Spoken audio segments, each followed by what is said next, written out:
boa noite. Estamos no programa Orumilá e, como sempre, a gente inicia agradecendo aos nossos mais velhos, que é quem abriu o caminho para que a gente pudesse estar aqui hoje batendo esse papo, agradecendo aos nossos mais jovens que nos fazem pensar em inovação, futuro e numa caminhada de progresso, de felicidade, e agradecendo aos nossos pares, que é quem anda com a gente nessa caminhada, está junto, lado a lado conosco.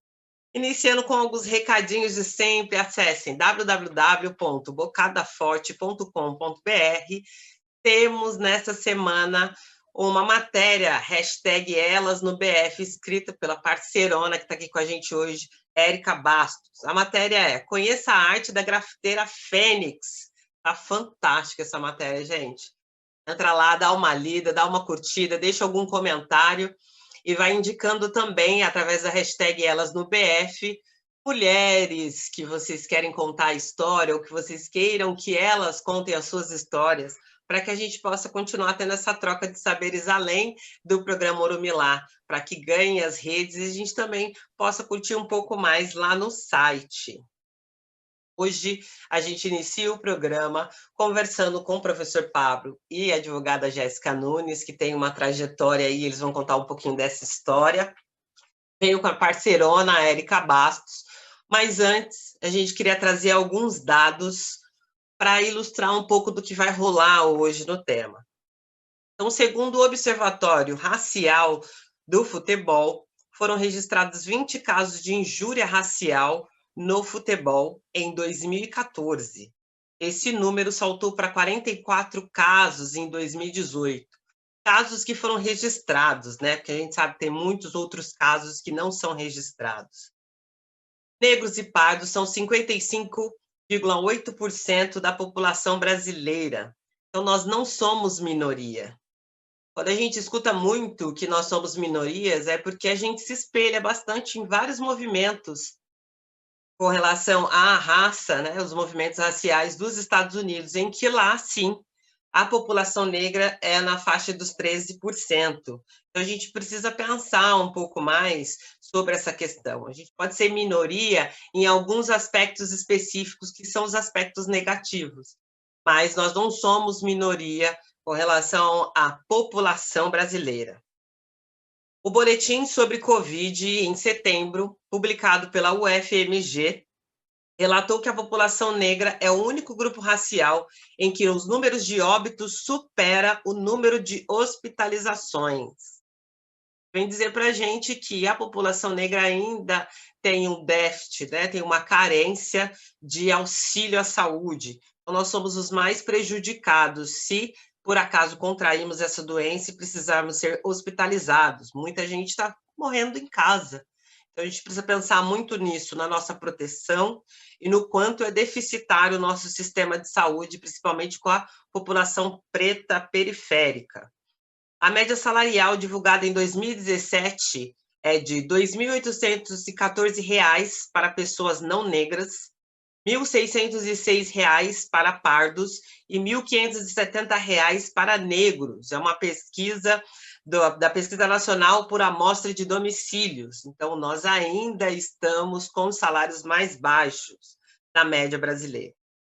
O analfabetismo é de 9,1% na população negra e parda, versus a 3,9% de pessoas negras, de pessoas não negras ou pardas, ou seja, a população branca ela tem um índice menor de analfabetismo do que a população negra. E o dado de violência, que é o que a gente sempre vem falando bastante, principalmente depois dos casos que recentemente aconteceram, em especial e problemático, o caso da violência ocorrida e que chegou ao óbito no Carrefour. A violência, na idade entre 15 e 29 anos, 98,5 pessoas negras e pardas por 100 mil habitantes, versus 34 pessoas não negras por 100 mil habitantes. Então, morrem 98 pessoas negras versus 34 pessoas brancas nesse país. É disso que a gente vem falar um pouco hoje. Porque quando a gente fala de representatividade, da importância das pessoas em que nós vemos em locais de liderança ou como os nossos mentores, E isso afeta o nosso consciente, o nosso subconsciente, para que a partir daí a gente consiga sonhar e construir um futuro melhor do que estamos vivendo atualmente. Vou apresentar os nossos convidados, depois abro o microfone para que vocês deem esse boa noite, tanto a Érica, quanto a Jéssica, quanto o Pablo, e a gente poder recepcionar essa galera que já está no chat bombando, já chegou aqui, ó, Trigatinha, Franco Lucas, Curly, Gisele Moura, Bacortes, já está animado o negócio aqui. Jéssica Nunes é advogada, tem 27 anos e é de Cotia, São Paulo. Sua trajetória no direito começou quando teve seu primeiro contato com um advogado. Foi paixão imediata pela profissão. Sua mãe sempre quis ter uma filha advogada e isso incentivou ainda mais os estudos. Os pais da Jéssica, assim como grande parte das famílias negras brasileiras, não tiveram a oportunidade de fazer uma faculdade, mas sempre a motivaram nos estudos e nunca duvidaram do sonho de ajudar as pessoas. Jéssica estudou em escola pública, mas também em escola portuguesa particular no Brasil, cursou o ensino fundamental na Suíça, onde aprendeu o alemão, e também conquistou seu diploma em inglês na Califórnia. Atualmente, estuda Direito das Migrações em Lisboa, Portugal. A gente, de novo, habitando terras internacionais.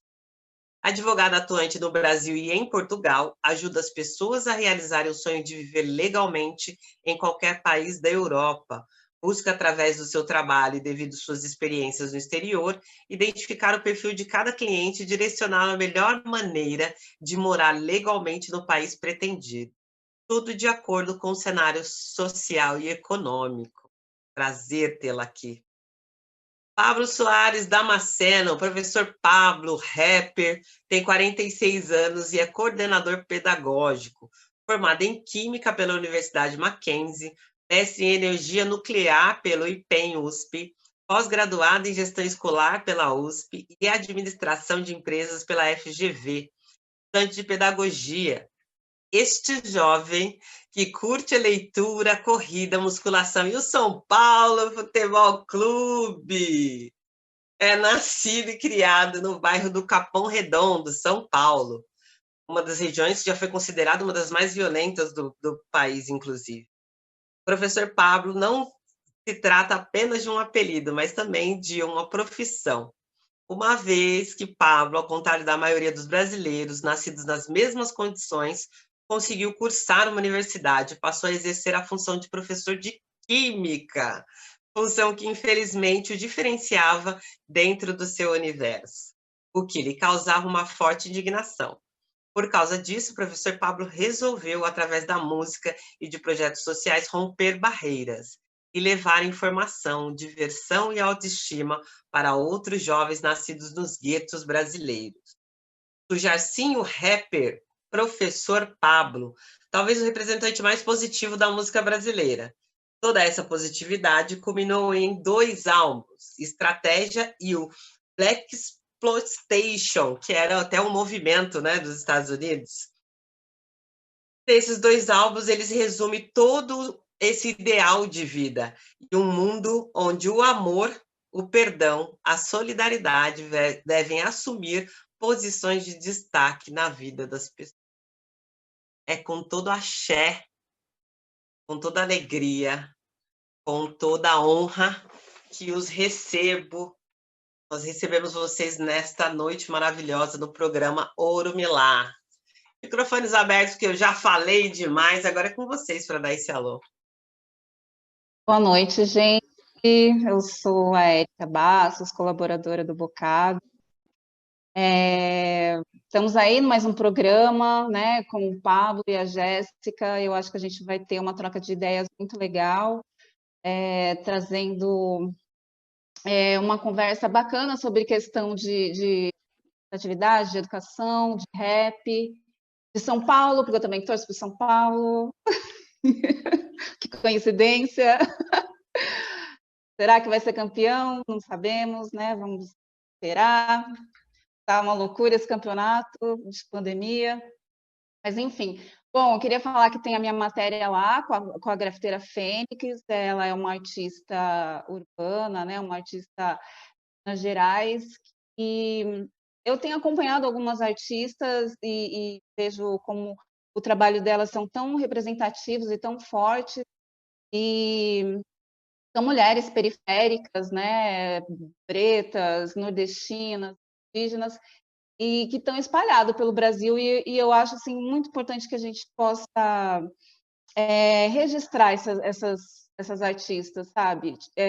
A arte urbana tem crescido muito aqui no Brasil, ela é muito forte, e eu acho que as mulheres elas estão tendo uma participação assim, muito foda, e às vezes acho que não fica tão evidente, sabe? Assim, a gente tem alguns nomes muito foda, como Viola, mas tem muitas outras fazendo um trabalho muito interessante. Então, tem a matéria lá da Fênix, se quiserem dar uma olhada e acompanhar, fico agradecida. E vamos iniciar essa conversa com esses dois, eu acho que vai ser muito bacana.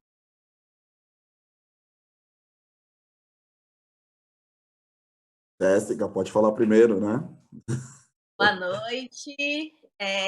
Primeiramente, muito obrigada pelo convite de estar aqui hoje. Todos vocês, o Pablo, eu até comentei com ele, falei, nossa, uma live nossa, estava faltando uma live nossa. Eu sempre acompanhei sempre o trabalho das lives, né, que ele tem feito. E é uma honra poder compartilhar a minha história, a nossa história, né, que eu posso dizer que é a nossa história, que já faz um tempinho que a gente se conhece também.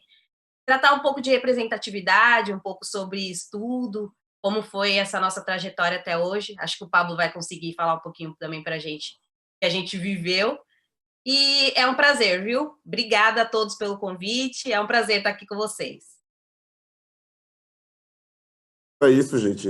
Começo também agradecendo, né, o convite, Bocada Forte, Lu, Érica, muito obrigado. Bocada Forte, que acho que é um parceiro de longa data. Um dos primeiros eventos que eu toquei foi um evento no Monte Azul, porque eu acompanhava o site do Bocada Forte e entrei em contato com dois rapazes que eu não conhecia, um tal de Dico e um tal de André. O André só podia falar comigo na hora do almoço, porque ele trabalhava numa empresa e era o horário que ele usava ali para fazer os atendimentos do Bocada. Lá atrás, né, quando ninguém nem... Era até estranho se falar de um site de hip hop, né? Então foi a proximidade, né? A primeira proximidade que eu tive aí com o Bocada Forte. Isso aí já se vai longos anos. Tão longos anos que aquele jovem do release já nem cabe mais, né, Lu? Muito obrigado por manter o jovem ali, mas o jovem do release já nem cabe mais. Mas, assim, espero que a gente possa conversar bastante hoje. Acho que vai ser uma noite para a gente trocar muitas ideias interessantes. Falar de representatividade, que é muito significativo. Falar também o quanto é importante, né, você ser representativo para alguém, mas você também enxergar no meio daquelas pessoas uma pessoa que se identifica com você, assim, sabe? Você entrar numa sala de aula e ver o quanto isso também é gratificante, né? Então, assim, representar e ver a possibilidade, né, de ser representado, né? As duas coisas se misturam aí, são gratificantes para todos os dois lados, né? Para vários lados, né? Dois participantes e quem também está analisando, vendo de fora. Isso, né? Encontrar apoio e acolhimento no olhar, né? Que a gente sabe que quando a gente ocupa alguns espaços, pode ser desafiador, mesmo estando num lugar de protagonismo, de liderança, né? Pode ser bem desafiador. Bom, Orumilá é ancestralidade, é amor, é partilha, é tudo de bom que essa energia possa nos trazer. E a gente inicia também aqui um pouco esse papo com um comentário que tem no chat. A pessoa se identifica, e os nicks na Twitch são diversos, né? Mas a pessoa se identifica como mais um desocupado. Não quero atrapalhar, mas meu pai foi pai de santo e faleceu ontem. O enterro foi hoje de manhã e foi muito emocionante. Ele era muito conhecido aqui em Pernambuco. Mas o desocupado, se você puder colocar o nome do seu pai aqui no chat para que a gente possa, até o final do programa, também fazer. O Gil está aqui. A minha voz do além me disse que tem um nome já. Então fica toda a nossa homenagem, todo o nosso respeito a essa ancestralidade para Luiz de Ogodó, pai de santo em Pernambuco. Que o Orum o receba com todas as graças merecidas. E toda a ancestralidade e espiritualidade presente possa acolhê-lo da melhor forma possível. E obrigada por todo o compartilhamento de história, porque a gente sabe que hoje em dia defender a religião de matriz africana é defender corpo, é defender cor, é defender lado, e isso é muito pesado, infelizmente, ainda hoje no nosso país. Então fica a nossa homenagem, sinta-se acolhido ou acolhida, mais um desocupado, e todo o nosso amor, todo o nosso carinho e muita luz para você e para sua família e para todos os filhos deste pai, para que sejam acolhidos nesse momento.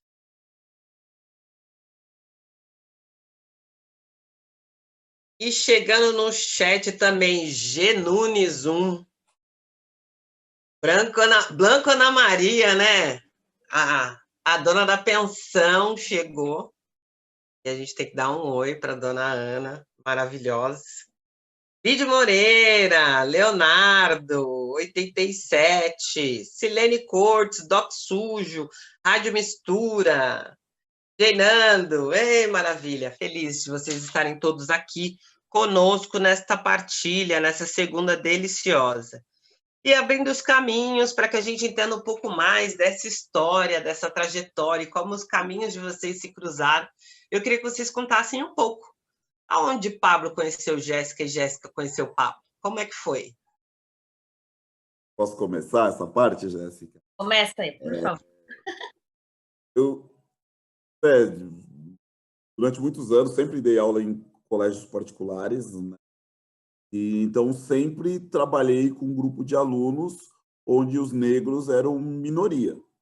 Eu trabalhei num colégio, que foi o colégio que eu dei aula para a Jéssica, que hoje é o colégio, chama-se Colégio Português, é um colégio que fica na região ali da Granja Viana, de Cotia, e na época chamava Colégio Mário Chamber. Eu dei aula nesse colégio durante muitos anos, assim, coisa de 15 anos eu dei aula nesse colégio. E assim, a gente quase conta nos dedos o número de alunos negros que eu tive. Ali era um colégio que no começo tinha alguns filhos de jogador de futebol, de cantor, alguma galera que morava por ali. Então tinha alguns negros, né, poucos alunos negros que se encaixavam talvez nessa condição, que foram meus alunos.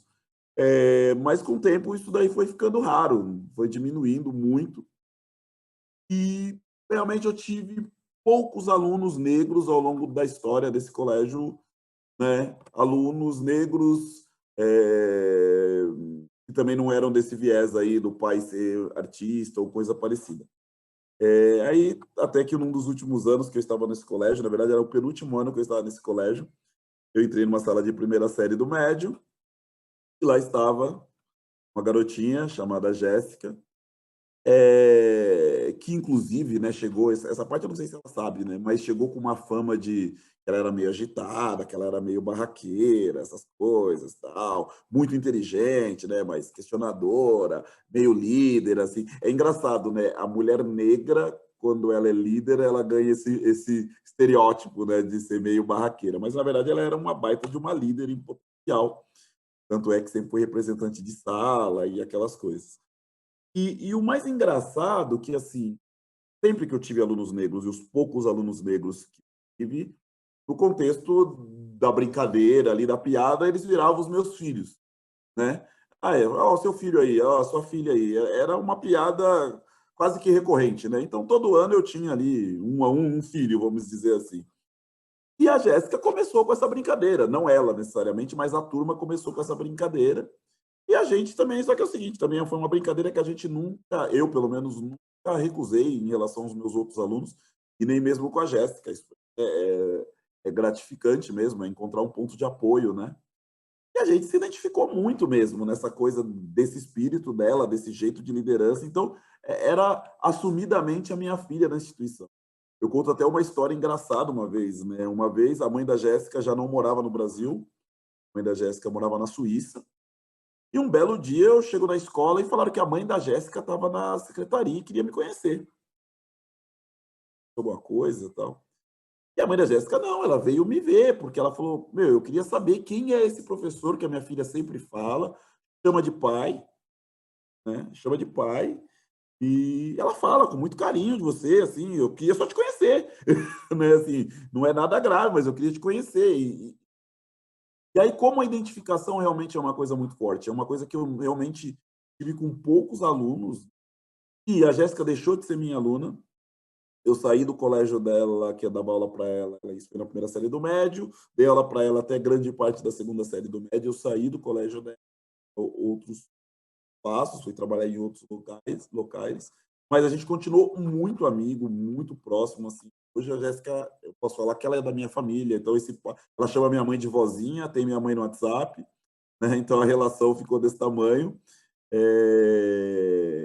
Sabe assim, então eu tenho muito carinho mesmo e vejo o quanto acredito, né, que a gente foi importante um para o outro nessa relação de família, de se identificar, poder um dar força para o outro. E é isso, né? E é uma coisa que eu fico olhando, né? Os nossos outros alunos, brancos, no caso, têm esse ponto de apoio com muito mais facilidade, tanto na escola quanto nas famílias, né? E a gente não tem, né? Assim, ou tem muito pouco. Então, realmente, quando a gente encontra pessoas que compartilham desse mesmo ideal, dessa mesma ideia, a gente se aproxima e fica muito feliz, assim.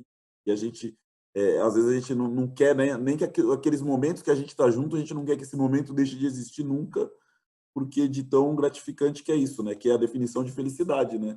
Felicidade é aquele momento que você não quer que nunca se acabe, né? É isso. Foi exatamente isso. Até lembrando assim, um pouco da época que o Pablo começou a me dar aula, um pouquinho antes disso, eu tinha voltado da Suíça, né? Como falei, minha mãe me tirou da escola pública e quis me levar para a Suíça para ver se conseguia me dar um estudo melhor. Ela sempre sonhou muito com isso, né? De eu ter um estudo melhor, de eu conseguir falar outras línguas. Era o sonho da vida da minha mãe, é o sonho ainda. Ela até hoje, se eu falar para ela, tô aprendendo um novo idioma, ela fica a pessoa mais feliz do mundo. E eu fui para uma cidade na Suíça que era bem pequena, a Suíça já é pequena, eu fui para um local menor ainda, e nesse lugar só tinha eu, na verdade, de negra na cidade. Então, para mim era assim, eu cheguei a ver pessoas que nunca tinham visto um negro na frente, assim, na época que eu fui para a Suíça. Então, eu vi muitas pessoas falando, nossa, às vezes eram alguns comentários que me deixavam triste, mas eu percebia que as pessoas não conheciam mesmo. Nossa, esse cabelo é assim mesmo? Você faz babyliss para ele ficar assim? Você faz babyliss todos os dias? Como que lava? Sabe, esses tipos de pergunta que toda negra já está acostumada, né? E para mim então só tinha eu, então todas as perguntas eram para mim. Eu tinha medo de usar trança, hoje eu me vejo de trança, eu coloquei trança agora depois de muito tempo, porque minha mãe fazia trança em mim, sempre fez, na minha irmã, ela sempre fez trança.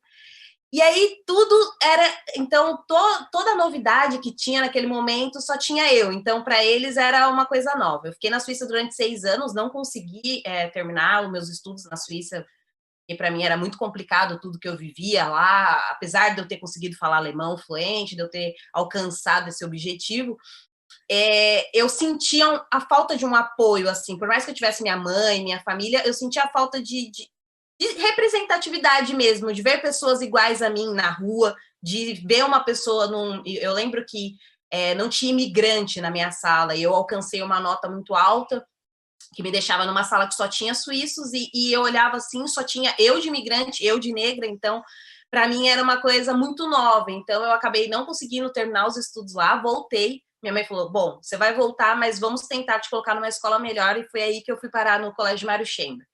Então, quando eu conheci o Pablo, eu já estava estudando no colégio já tinha um tempo, Mas, assim, eu tinha acabado de sair de um local onde eu era a única negra, eu entrei numa escola onde eu era a única negra de novo. A única, assim, tinha alguns negros em outras salas, mas na minha sala eram pouquíssimos, né? A gente, foi o que o Pablo falou, a gente contava no dedo.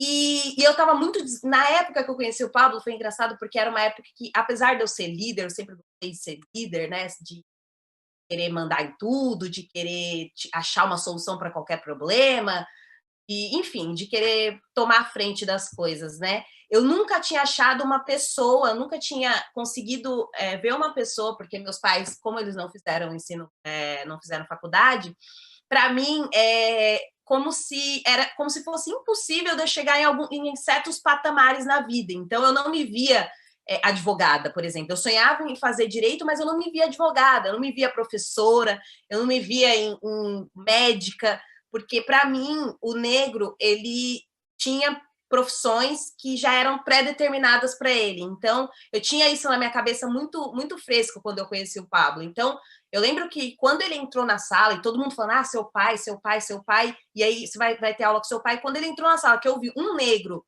dando aula numa escola particular, onde só tinha eu de negra, a primeira coisa que eu pensei foi, nossa, eu não sabia que negro podia dar aula aqui. Assim, é uma coisa assim que você olha e você fala, eu posso também. É a primeira coisa que vem na sua cabeça, nossa, então eu também posso. Se ele pode, eu também posso. Isso é importante, é muito importante isso. Às vezes eu conto para eu tenho muitos amigos, né? Como eu estudei muito tempo em escola particular, e como a gente falou, eu tenho muitos amigos, e às vezes eu falo para eles, nossa, é tão importante você vê uma pessoa e se espelhar, e eu percebo que para eles já é tão, foi o que a gente comentou, já é tão normal, assim, você vê uma professora, nossa, essa professora parece comigo, sei lá, ela tem o meu estilo, e aí você se compara e acaba criando um laço com a pessoa e vai, mas pra gente era tão difícil de ter esse contato, de ver uma pessoa e falar, nossa, ela é igual a mim, chegou lá, então eu também posso. E aí, quando eu vi o Pablo, me despertou isso, eu falei, nossa. E eu lembro que até hoje eu não gosto de química, eu não gosto, e era a matéria que ele me dava. E aí eu comecei a estudar química, eu falei, não, eu vou virar química. Eu não sabia, eu falei, eu preciso estudar. Comecei a estudar, eu ia mal nas provas, aí eu estudava de novo, e o Pablo pegando no meu pé. Aí teve uma época que ele se tornou coordenador. Quando ele se tornou coordenador, eu lembro que eu ficava mais feliz ainda, porque eu pensava, gente, além professor, a gente pode ser até coordenador, sabe? Para mim era tão brilhante, é exatamente isso, era brilhante. Eu falava, nossa, eu sou capaz de tudo, eu posso fazer tudo. Se eu quiser ser juiz, eu vou ser.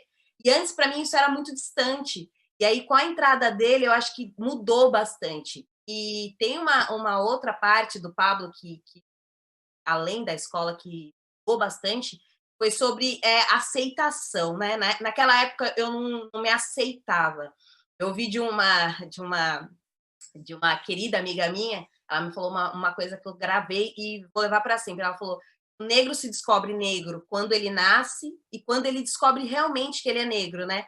E é realmente isso. Naquele momento eu parei, olhei para mim e falei, gente, eu sou negra, eu posso ser do jeito que eu quiser, eu posso chegar onde que eu quiser, e ainda me espelhei numa pessoa, nessa minha querida amiga, e falei, nossa, olha como ela é linda, olha como ela é bonita, sabe, você, além de você se sentir capaz, você se sente representada em diversos lados, não só na parte de estudo, na parte de profissional, na parte de chegar em determinado lugar, mas a parte de saber que, imagina, uma menina negra que estudou em escola pública e vai para uma escola particular, não era uma das coisas mais fáceis da vida, né? É óbvio que eu não era a menina mais bonita da sala, não era a menina que todos paqueravam, porque tinha outras pessoas que faziam mais o perfil, vamos dizer. Jéssica, eu posso te fazer uma pergunta? É que eu fiquei curiosa.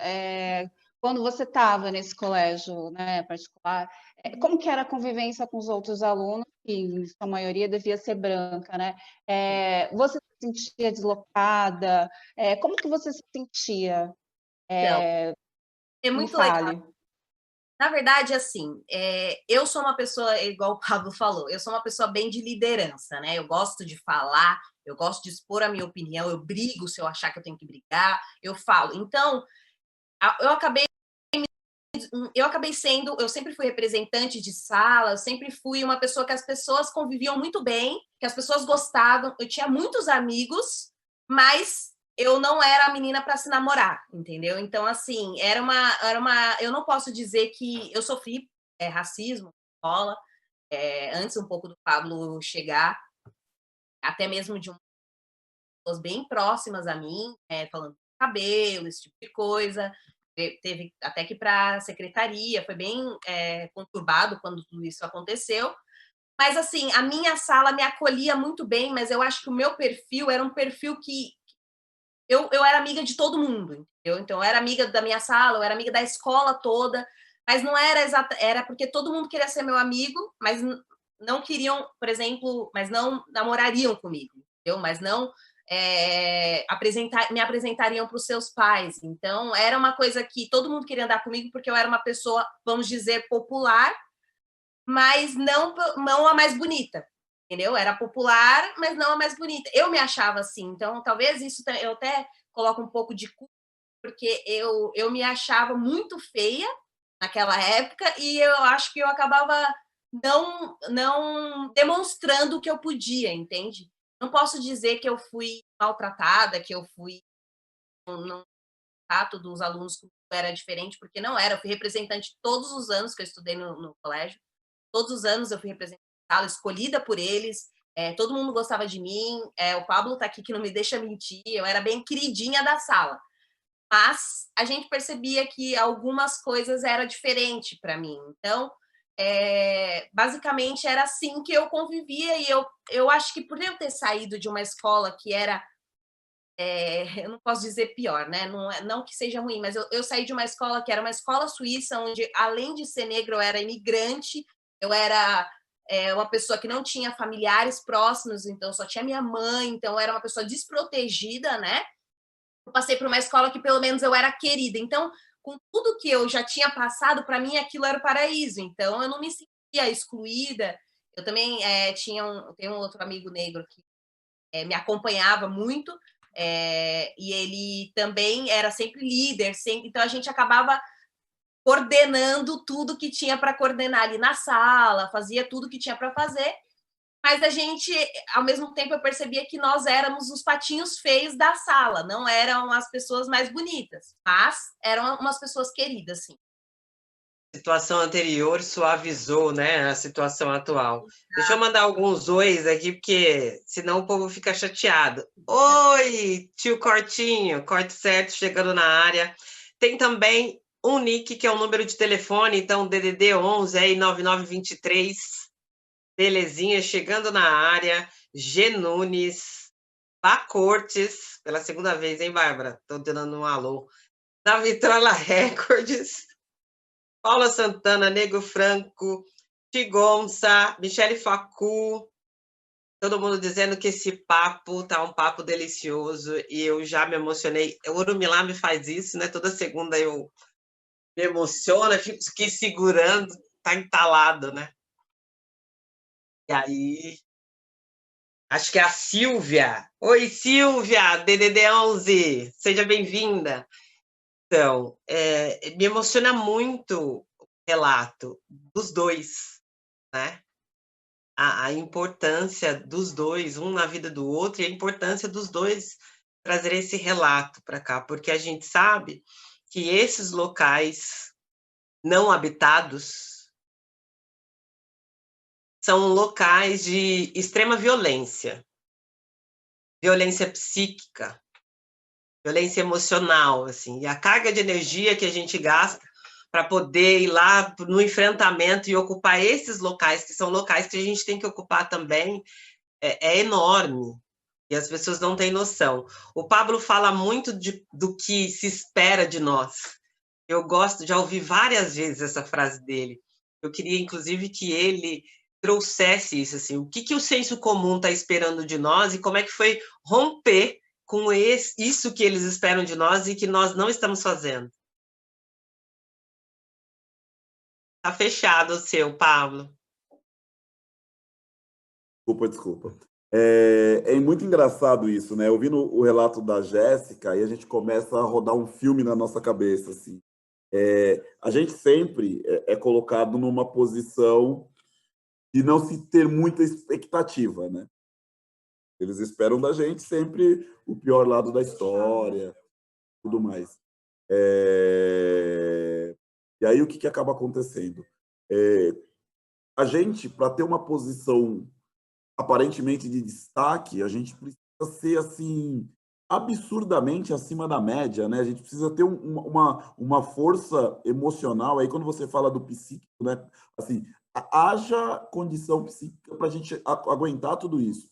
A gente está falando aqui de uma garota que estudava no ensino médio, ou seja, 15, 16, 17 anos.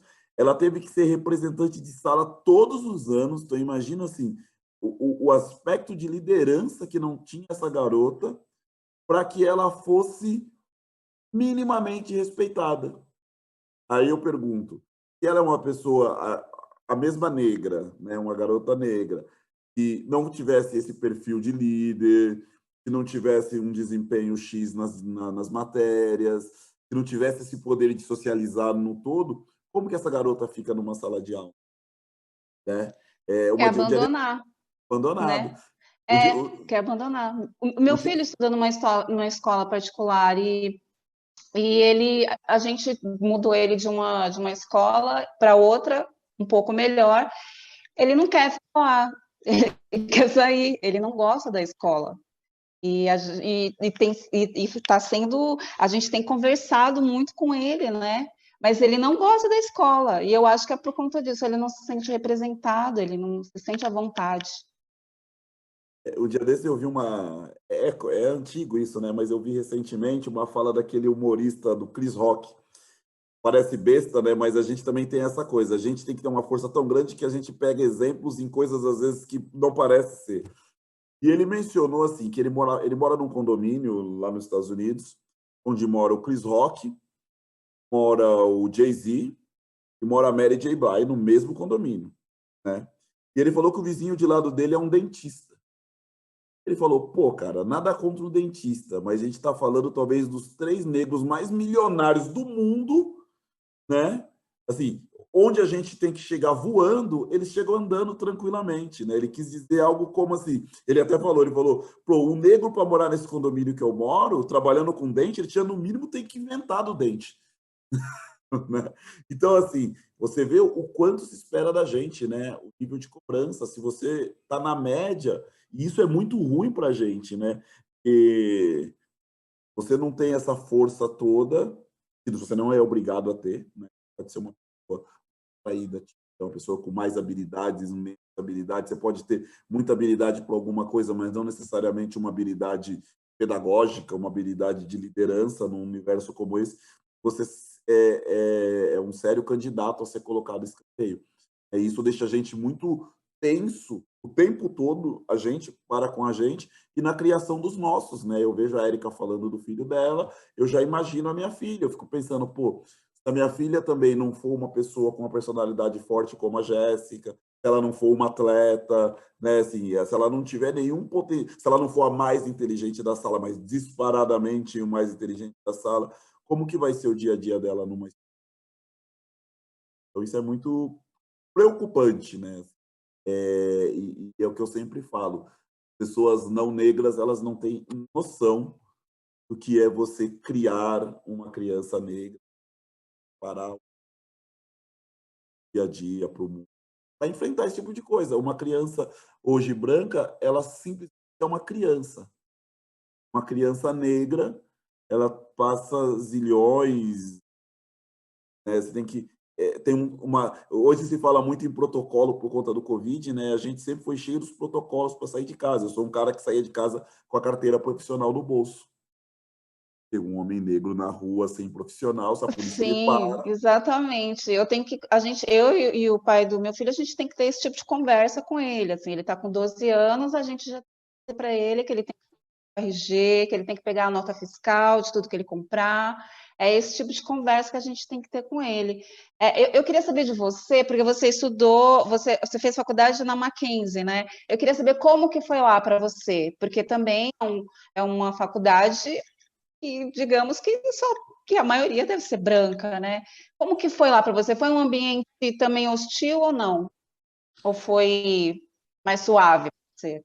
Não, hoje eu vejo que talvez no mesmo patamar do que, né, a Jéssica estava falando aí em relação dela na escola particular, pouco menos, aparentemente menos, né? Porque a gente ainda tem que, não digo fazer um meia-culpa, mas é uma análise maior, mas acho que o homem negro, e há 20, 30 anos atrás, ainda tinha, digamos assim, ele não é que ele passava por menos, por número menor de situações, mas eu acho que ele enxergava menos. Por isso que eu costumo dizer que a mulher negra, ela nos últimos anos, ela cresceu absurdamente em relação à maneira de se colocar, porque ela já enxergava desde sempre. O homem negro, por ter aquele viés ainda do homem, um certo machismo, uma certa coisa. Então, o homem negro, às vezes, ele tenta tapar os olhos, tentava, eu acho. Ainda muitos tentam tampar os olhos por algumas situações. Mas eu também estudei numa escola particular, mas algo muito parecido com a Jéssica. Eu era líder, na época eu era atleta, então, assim, eu tinha que ser um cara acima da média Tem que se destacar, né? para estar próximo da média, né? Assim, então tinha meu grupo de amigos, eu nunca vou poder falar que eu não tive amigo, que eu não saía, tal, mas aquela coisa, as paqueras, essas coisas que todo mundo começa com 15, 16 anos, você é assexuado, vamos dizer assim, até então. Você não tem direito a querer muito mais que isso. Ser aceito no grupo para sair, para conversar, acho que você já tem que se colocar num patamar até de felicidade, vamos dizer assim. E aí, na universidade, eu acho que a coisa caminhou, foi uma sequência natural. Então, assim, também, como eu já entrei na universidade, jogando na Atlética, toda aquela relação tal. Então, assim, também era um cara que estava ali. E você já era rapper? Não, não era. Não. O rapper veio depois dessa história. Até por conta disso, né? Eu comecei a questionar, porque hoje nós temos algumas políticas de ações afirmativas, que algumas pessoas acham besteira, né? Mas isso aumentou bastante o número de pessoas de periferia e pessoas negras com acesso ao ensino superior. Essa época ainda tínhamos menos universidades, digamos assim, a gente pode falar que em São Paulo você tinha as públicas, Mackenzie, PUC, FAAP, FMU e acabou. Talvez naquela era as universidades que tinham. Então, independente, né, de você fazer universidade pública ou privada, você sempre ia ser minoria, e tinham poucas vagas no superior. Então, nessa época, eu era assim uma minoria absurda, né, assim, no ensino superior. Eu recordo como se fosse hoje eu fiz química, que é um curso muita gente vai para uma área de trabalho, né, assim, um curso tem uma parte específica técnica. Então, ainda era um curso que tinha um volume maior de negros. Se você pegasse outros cursos, engenharia, direito, tal, o volume era menor ainda. Mas eu lembro uma vez que eu chamei um negro de irmão, tomei uma bronca, cara. Jamais deveria fazer isso, porque ele não gostava desses papos. Mentira! Eu chamei ele de irmão. Eu fiquei, até hoje eu olho para a cara dele assim, eu falo, gente, situação, né? Que ponto chegamos. Era isso. Que difícil para a gente entender algumas coisas. Chegando o DJ Zinco, sigam o DJ Zinco na twitch.tv, rola muito som bacana nas lives do DJ Zinco. Chegando também Vanessa de Almeida, Rose MC, bem-vinda, Rose. Vancanedo, bem-vinda. E temos alguns relatos aqui. Sou Rossi chegou e também trouxe um relato. Também já fui líder em escolas particulares, onde era a única negra. E a função se resumia apenas em ter responsabilidades e nunca podia errar. Me vejo nessa fala agora. Mulher preta tem que ser perfeita em tudo. Fácil não. Vá Cortes, minha vida escolar foi terrível. E era escola pública na Quebrada. O racismo é o primeiro fator que determina a nossa sociabilidade.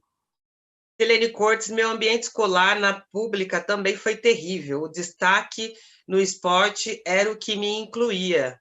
De fato, eu também estava ali na parte do esporte ou na dança e era o que me protegia e me blindava e que enganava também os meus olhos e o meu entendimento para o racismo que estava acontecendo ali naquele momento. Eu queria, você já falou um pouco, Jéssica, desse momento que você viveu lá na Suíça, mas hoje você também está vivendo fora do Brasil, está em Portugal, e eu queria saber como é essa relação sua desse corpo preto no Brasil e esse corpo preto no exterior, porque até essas nuances existem, né? E você é negra, como a gente hoje em dia usa a terminologia por conta desse debate sem fim do colorismo, mas você é uma negra retinta, né? Você é a negra que a gente olha e fala, a pessoa é negra, porque tem isso, né? Questionam a nossa negritude no grau aí, no negrômetro criado. Como que isso manifesta? Exatamente. Uma palheta, né, de cores hoje em dia. Né? Durante todo o período assim escolar, eu acho que até eu chegar na faculdade mesmo, eu sempre quis ficar como pessoa não negra. Eu lutava, até depois, assim, até hoje, na verdade, eu posso dizer que eu luto diariamente, porque hoje eu já me descobri, hoje eu já sei, hoje eu entendo, hoje eu sei exatamente o que está acontecendo. Eu sei quando uma pessoa fala comigo, eu sei quando ela está sendo racista. Então, durante todo esse período da minha vida, eu sempre fui a única negra. Então, era aquilo, toda luta para ser uma pessoa branca. Eu alisava o cabelo, não nada contra quem alisa, tem que fazer o que a pessoa quer, mas eu alisava sem querer, eu sempre tinha cabelo cacheado. Então, eu lembro que eu ia para a Bahia, minha mãe sempre me levou para a Bahia, e quando eu chegava na Bahia, uma coisa bem interessante, eu era a pessoa mais clara na Bahia, perto da onde eu andava. O Pablo já até foi comigo para esse local, ele sabe dizer. E lá, quando eu chegava, eu era a pessoa mais clara. E eu ficava feliz ser a pessoa mais clara, porque aí as pessoas me olhavam mais. Então, é uma luta, assim, que depois você percebe, quando você se olha, enxerga negra novamente, você percebe que até a sua própria beleza ela é desacreditada. Você é colocada em vários momentos que você fala, será que eu sou mesmo bonita?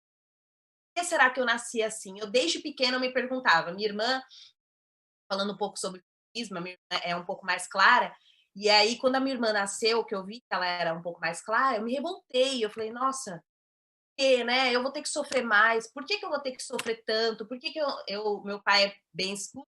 E aí eu falo, por que tem que ter a cor mais escura? Eu vou sofrer muito mais. Meu nariz, meu problema com o meu nariz. Ai, meu nariz, isso. Hoje em dia eu olho, eu acho lindo, mas naquela época, e quanto mais passando por uma adolescência em um país, eu acabava não enxergando isso, não enxergar isso.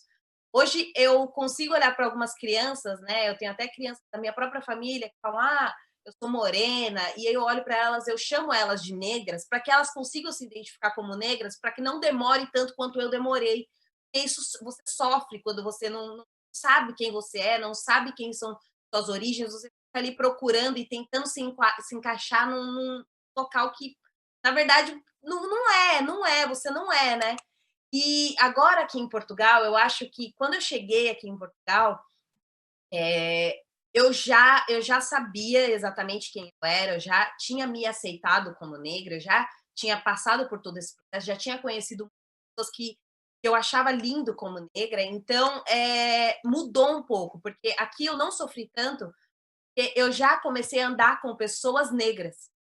Então, quando você acaba tendo contato com pessoas negras, pessoas parecidas contigo, acaba que eu até comento eu tenho um amigo meu que ele tem uma filha, e eu sempre falo, eu chamo ele de preto, né? E a gente sempre conversa muito sobre isso, sobre como quando a gente está em algum local aqui em Portugal, as pessoas olham, as pessoas comentam, as pessoas. A gente não sabe se as pessoas estão olhando, né, da forma negativa ou positiva, mas o quanto a gente chama atenção. Mas o número de pretos aqui em Portugal, de negros aqui em Portugal, é grande. E eu descobri isso com a morte de George Floyd. Eu fui para a rua junto, a gente teve muitos locais que a gente conseguiu, e aqui em Portugal a gente fechou uma rua, não sei se vocês se foi transmitido isso nas TVs brasileiras, mas a gente fechou uma rua, e era 90% negros.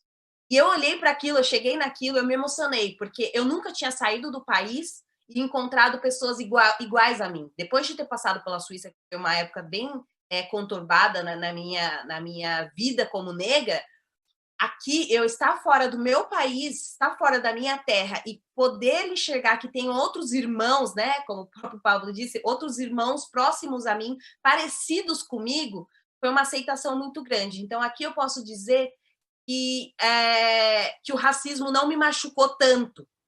Eu sofri racismo aqui em Portugal, e aqui em Portugal a gente tem bastante problema por ser imigrante, né? É uma coisa que é muito...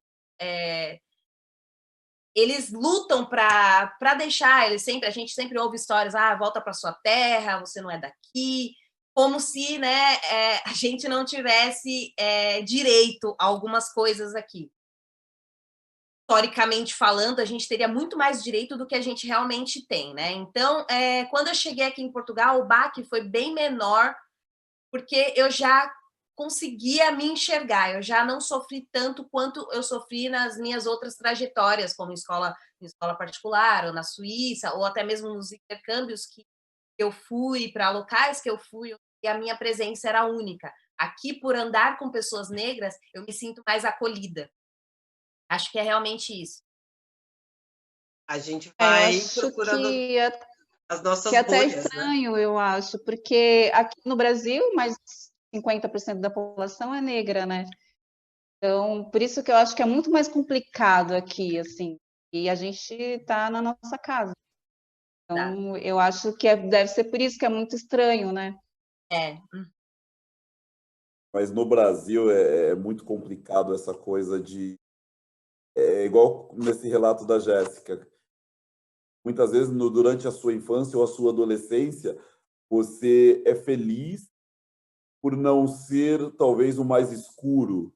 Né? Assim, o Brasil, eles tentam colocar isso na nossa cabeça, né? Por você, talvez, ser um pouco mais informado, um pouco mais educado, né? Um pouco mais... eles tentam colocar na sua cabeça que você é um negro diferente. Né? Então, assim, eles o tempo todo trabalhando com essa ideia de que, quanto menos negro, menos característica de negro você tiver, melhor, né? Então, no Brasil, existe esse trabalho o tempo todo, né? E o termo, a gente começou o programa aqui, o termo minoria também, que é utilizado ao nosso favor no Brasil, é um baita de um desserviço, né? Porque faz a gente pensar como minoria, e a gente não é essa minoria. Né? Aproveitar, queria mandar aí um salve para a galera de Portugal, né? Para nossos familiares de Portugal, Canibal. O Canibal é assim, também um dos percussores aí do Bocada. O Canibal é mais meu irmão do que da Lu.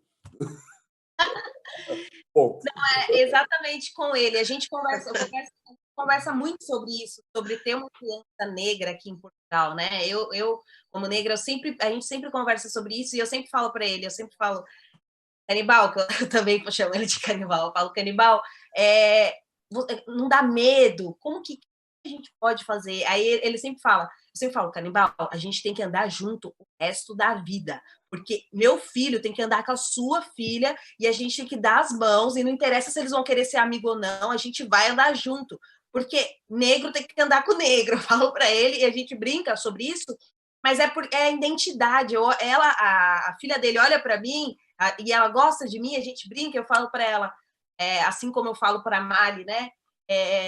Eu quero que elas se sintam, que elas olhem para mim e se sintam representadas, como, por exemplo, o Pablo foi para mim, sabe? Olhar para uma pessoa próxima e ter uma pessoa próxima negra representada. E, por exemplo, eu tenho muito orgulho de ser advogada, mas eu fico muito triste de saber que no direito são tantas poucas pessoas negras. Assim, a quantidade de negros advogados é pouco. E por quê, né? A gente olha historicamente falando, algumas profissões elas eram proibidas de serem exercidas por negros, né? Quando a gente volta um pouco na história. E aí, o que isso ocasionou? Aí você olha para isso e você percebe que hoje em dia somos poucos, e quando a gente chega lá, eles ainda duvidam que a gente é capaz, entendeu? Porque a gente, para ser advogado, a gente tem que ser 2 vezes advogado. Para ser médico, a gente tem que ser 2 vezes médico. E durante todo o percurso, eu mesmo várias vezes já entrei em sala de reunião e as pessoas perguntam: a gente está aguardando a advogada. Eu falo, não, a advogada sou eu. a doutora, e aí muda a voz, muda, e você percebe que a pessoa não está preparada para ver um negro uma profissão que, como professor, como advogado, como médico, eles não estão, ninguém está preparado para isso. E quando a gente chega lá, eles não acreditam que a gente é capaz e ficam questionando: mas você fez faculdade aonde? Eu, por exemplo, eu faço pós-graduação aqui em Portugal e aí algumas pessoas da minha pós-graduação até chegaram a comentar: nossa, mas de trança, você não sente problema da trança? Eu sempre respondo assim: bom, para ser um advogado, você tem que saber sobre lei, né? Não sobre outras coisas. Eu acho que a imagem que a pessoa... Eu não acho trança antiprofissional. A gente também tem que parar de pensar nisso, né? Como eles desconstroem as nossas origens, as nossas artes, tudo, até mesmo o rap. Eu sempre pensava assim: professor que canta ópera, tudo bem. Agora, um professor canta rap, você estranha. Por que você estranha? É música, é arte, entendeu? Não devia ser estranho. E eu sempre me coloquei nisso, e eu sempre falava, por mais que eu queria ser advogada, era a profissão que eu queria exercer, mas eu queria ser advogada para que as pessoas olhassem para mim e ver que é possível uma negra sim ser advogada e pronto. Assim como é possível um negro ser professor, assim como a gente é possível de tudo, não tem isso. Eu acho que as pessoas ainda veem muito isso, ainda veem, nossa, você fala alemão. Imagina a cara das pessoas quando me vêm chegando na Suíça falando a mesma língua que eles, mesmo dialeto que eles, igual a eles. Ninguém está pronto para isso. Eu sou parada em lugares, eles falam: por que você fala alemão? Mas por quê? Me questionam. Agora, se fosse uma pessoa branca falando alemão, é normal, entende? Não seria questionado. É muito do que o Pablo fala, né? Eles esperam de nós a gente rebatendo, eles esperam de nós a violência, eles não esperam que a gente romper barreira e ir lá bater na porta e falar: eu estou aqui, eu cheguei. E quando a gente chega, nós somos massacrados por um racismo que se reinventa diariamente para que sordidamente nos tirem desse lugar, assim. É surreal o esforço que a gente tem para conquistar qualquer coisa. Do simples fato de uma criança não negra conseguir dormir e não ter que pensar se ela vai ter o que comer, o que vestir ou onde morar amanhã, e uma criança negra que está na mesma fase, na mesma faixa etária, tenha que pensar se ela vai ter um tênis, se ela vai ter um lápis, um caderno para cursar a escola. Então, esse desgaste ele é muito maior e as pessoas não se dão conta porque elas não querem. Eu tenho muito para mim que hoje em dia é porque a gente não quer mais, né? Tem o discurso da empatia, se colocar no lugar do outro, sentir as dores, as necessidades do outro, e acaba ficando no discurso mesmo, porque na prática, de fato, a gente não tem interesse nessa empatia real e tudo que essa palavra significa. A gente tem mais alguns relatos aqui. Franco Luscar Curly. Aqui em Portugal existe uma lei que não pode ter esta contagem. Não sabemos a porcentagem de número de pessoas negras. A doutora pode falar melhor sobre isso. Por favor, Jéssica, explane sobre isso. Blanco Ana Maria, direito foi e é muito elitista e segregador. Que é paradoxal, pois é a profissão que busca a justiça por excelência, e, no entanto, é um curso e uma profissão em que o racismo estrutural é mais arraigado, infelizmente. Vanessa de Almeida, não acho triste quando usam pessoas como vocês como exemplo, se não consegue é preguiça. Silene, eu trabalhei muitos anos com dispositivos médicos, com treinamento dos mesmos, era nítido o olhar dos profissionais de saúde, principalmente de médicos, aceitando uma preta e ensinando como usar tecnicamente um produto. Tem na Netflix um filme, eu não vou lembrar o nome agora, mas é a história acho que de um dos primeiros juízes negros dos Estados Unidos, e quando ele foi defender uma das pessoas que tinha sido encarcerada por um crime que não tinha cometido, porque, na verdade, a pessoa era amante da... Não vou dar spoiler, né, gente? enfim, ele, para fazer essa defesa, como ele estava fora do estado em que podiam ter advogados negros exercendo, e aí a gente estava na da segregação, então alguns lugares, algumas cidades permitiam negros com algumas funções, outras não. Ele teve que ir até um advogado branco da localidade, convencê-lo a advogar por aquela pessoa. E nesse momento aconteceram várias questões aí, que é um dos primeiros juízes negros da história. Então, é um filme interessante para procurar na Netflix, para a gente poder entender um pouco deste local do direito, da lei, da justiça. A gente tem conversado bastante no Urumilá, tem 2 advogadas que já se comprometeram a conversar com a gente durante aí 2 meses, a cada 2 meses trazendo pautas específicas, mas elas trouxeram muito essa questão e este olhar racial, né, e toda a interseccionalidade que o atravessa nesse momento em que a gente acha que preto, a gente ainda acha que preto tem só um lugar, e este lugar não é de destaque. Se você puder falar um pouco mais, Jéssica, dessa questão da advocacia com esse olhar racial e com essa parte da interseccionalidade, e trazendo um pouco também do que é interseccionalidade, pessoal. Tem um exemplo que eu gosto muito, que é prático, para a gente entender o que se trata de interseccionalidade. Então, vamos imaginar que a gente está numa praça, né? No centro de alguma rua. E tem várias outras ruas que atravessam essa praça. Essa praça somos nós. Essas ruas é tudo que nos atravessa além do que nós somos. Então, eu sou Luciene, uma mulher preta. Mas o que me atravessa não é só ser mulher e ser negra. O que me atravessa é ser mãe solo, o que me atravessa é a solidão da mulher negra, o que me atravessa é que aumentou o número de violência doméstica com mulheres negras, o que me atravessa é que nós, negras, temos menos acesso aos melhores salários, menos acesso aos cargos de liderança, e assim vai. Então, isso é interseccionalidade. É tudo que atravessa os nossos corpos em um determinado local. Tem eu acho que tem uma parte, assim, até da minha vida que me chocou bastante.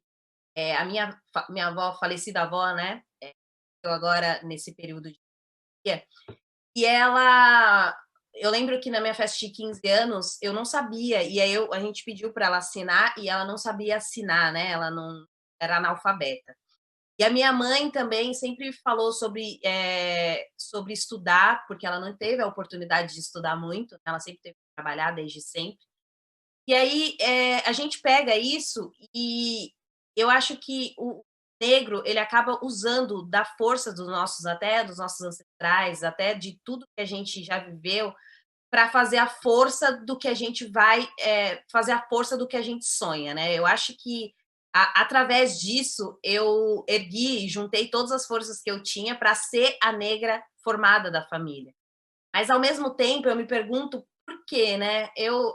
Todos os meus amigos de escola, todos os que estudaram comigo, eu nunca falei para ninguém que a minha avó era analfabeta, nem nada, mas ninguém tinha avó analfabeta, ninguém tinha mãe que não terminou faculdade. Então, meu pai estudou meu pai estudou em tal escola, meu pai fez isso, meu pai fez aquilo, e meu pai não tinha feito faculdade, tal. E como a gente tem que passar por isso e como a gente se sente constrangido em falar isso, mas a gente tem que parar também um pouco o porquê porquê de tudo isso acontecer, né?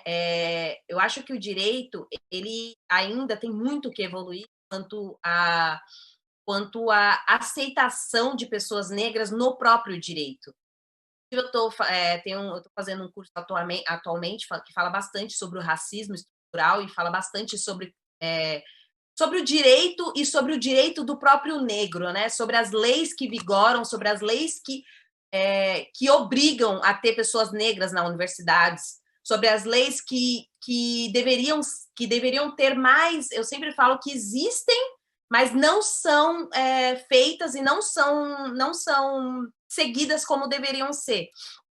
É muito difícil você ter uma pessoa negra em um local onde tem poucas pessoas negras, até pelo fato de que, às vezes, algumas coisas não são muito bem aceitas. quando você é uma pessoa negra e você está defendendo uma outra pessoa negra, você consegue se enxergar pelos olhos dela, você consegue ver na situação, você consegue sentir no próprio corpo o que está passando ali. É muito fácil e a importância da pessoa negra no direito, eu acho que foi isso que me fez mais ainda ter força para estudar a lei, para estudar, no caso agora, o direito das migrações, o direito do brasileiro de vir, por exemplo, morar em Portugal. Por que a gente tem esse direito? Porque a gente deve vir, se quiser, se tiver a vontade de morar fora do país, deve vir, porque isso é um pagamento de uma dívida, sabe? Eu vejo muito isso. É um pagamento de uma dívida histórica. Eu estou aqui porque eu posso estar aqui. E eu tenho motivo de estar aqui hoje. Eu tenho motivo de poder estar falando sobre isso porque houve uma história que jogou o negro para baixo e que me fez lutar muito mais do que uma pessoa branca para chegar aqui hoje. Sendo que eu podia ter feito isso de uma forma muito mais fácil, de uma forma que eu não precisasse pensar exatamente o que você falou. Eu não precisasse pensar no que eu vou comer ou não. Graças a Deus, para mim, nunca faltou nada. Não posso dizer que passei fome. E minha mãe sempre foi uma pessoa, assim como meu pai, que fizeram de tudo para que eu tivesse do bom e do melhor. Mas, assim, até onde eles têm que chegar, a força que eles precisam ter para a gente chegar lá, entendeu? Isso é uma coisa que eu me questiono muito. Eu sempre falo para todo mundo. A força que o negro tem que fazer para chegar, para ser destaque, é muito maior. É muito maior pelo que a gente tem que passar por tudo isso. Tudo que a gente tem que passar é muito maior. Tem até uma frase que fala bastante sobre isso, que é exatamente isso, que para o negro tem que ser 2 vezes. É sempre isso. E quem foi que inventou isso? Por que a gente tem que passar por isso 2 vezes, né? Eu acho que isso tem que ser falado porque as pessoas têm que enxergar. Quando você vê uma pessoa negra em patamar que você acha que não é de pessoa negra, você tem que bater palma, porque ela teve que lutar muito mais do que uma pessoa branca para chegar ali, e ela luta diariamente, porque além dela lutar para chegar ali, ela chega lá e tem que ficar se provando que ela é suficiente para estar lá, entende? Então, é uma coisa que eu me questiono, eu tento passar para as pessoas ao meu redor e incentivar as outras pessoas negras a vir comigo nessa, para que a gente juntos une forças, né? Para chegar lá seja lá onde esse lá significa. Às vezes a pessoa pode ter outros tipos de sonho, né? Não precisa ser médico, não precisa ser engenheiro, não precisa ser... Você tem que ter o seu sonho, mas o seu sonho tem que ser igual. Você tem que chegar lá de uma forma igual que as outras pessoas, não precisando lutar mais, não precisando ser... Eu, por exemplo, até eu gosto de falar isso, eu gosto de falar sobre isso, porque eu, por exemplo, eu tive transtorno de ansiedade e depressão pós morar num país onde eu não era aceita, e por tudo que eu tenho passado, por uma história, né, de locais onde você não é aceita, e tudo isso devido ao quê? Tudo que a gente passa, tudo que a gente vive, as pessoas acham que é só só falou isso, vocês ligam demais, é besteira. Não, tudo isso junta, as pessoas são mimimi. Tudo é mimimi, sabe? Às vezes a gente fala quando a pessoa fala que é mimimi, eu só consigo ver que ela não consegue enxergar com o olho do negro. Ela não consegue enxergar, não consegue sentir como a gente. Porque é muito complicado chegar lá, né? Sem contar quando eles dizem que o negro é que tem racismo com ele mesmo, né? Eu escuto isso muitas vezes. Pablo, eu estava vendo uma pesquisa, fizeram uma pesquisa em 2009, que apenas 1 em cada 10 alunos de escolas privadas de São Paulo é negro.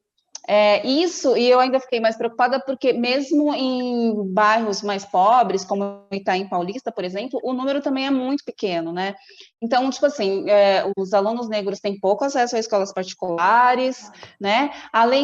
Tem ainda a questão tem uma lei, né,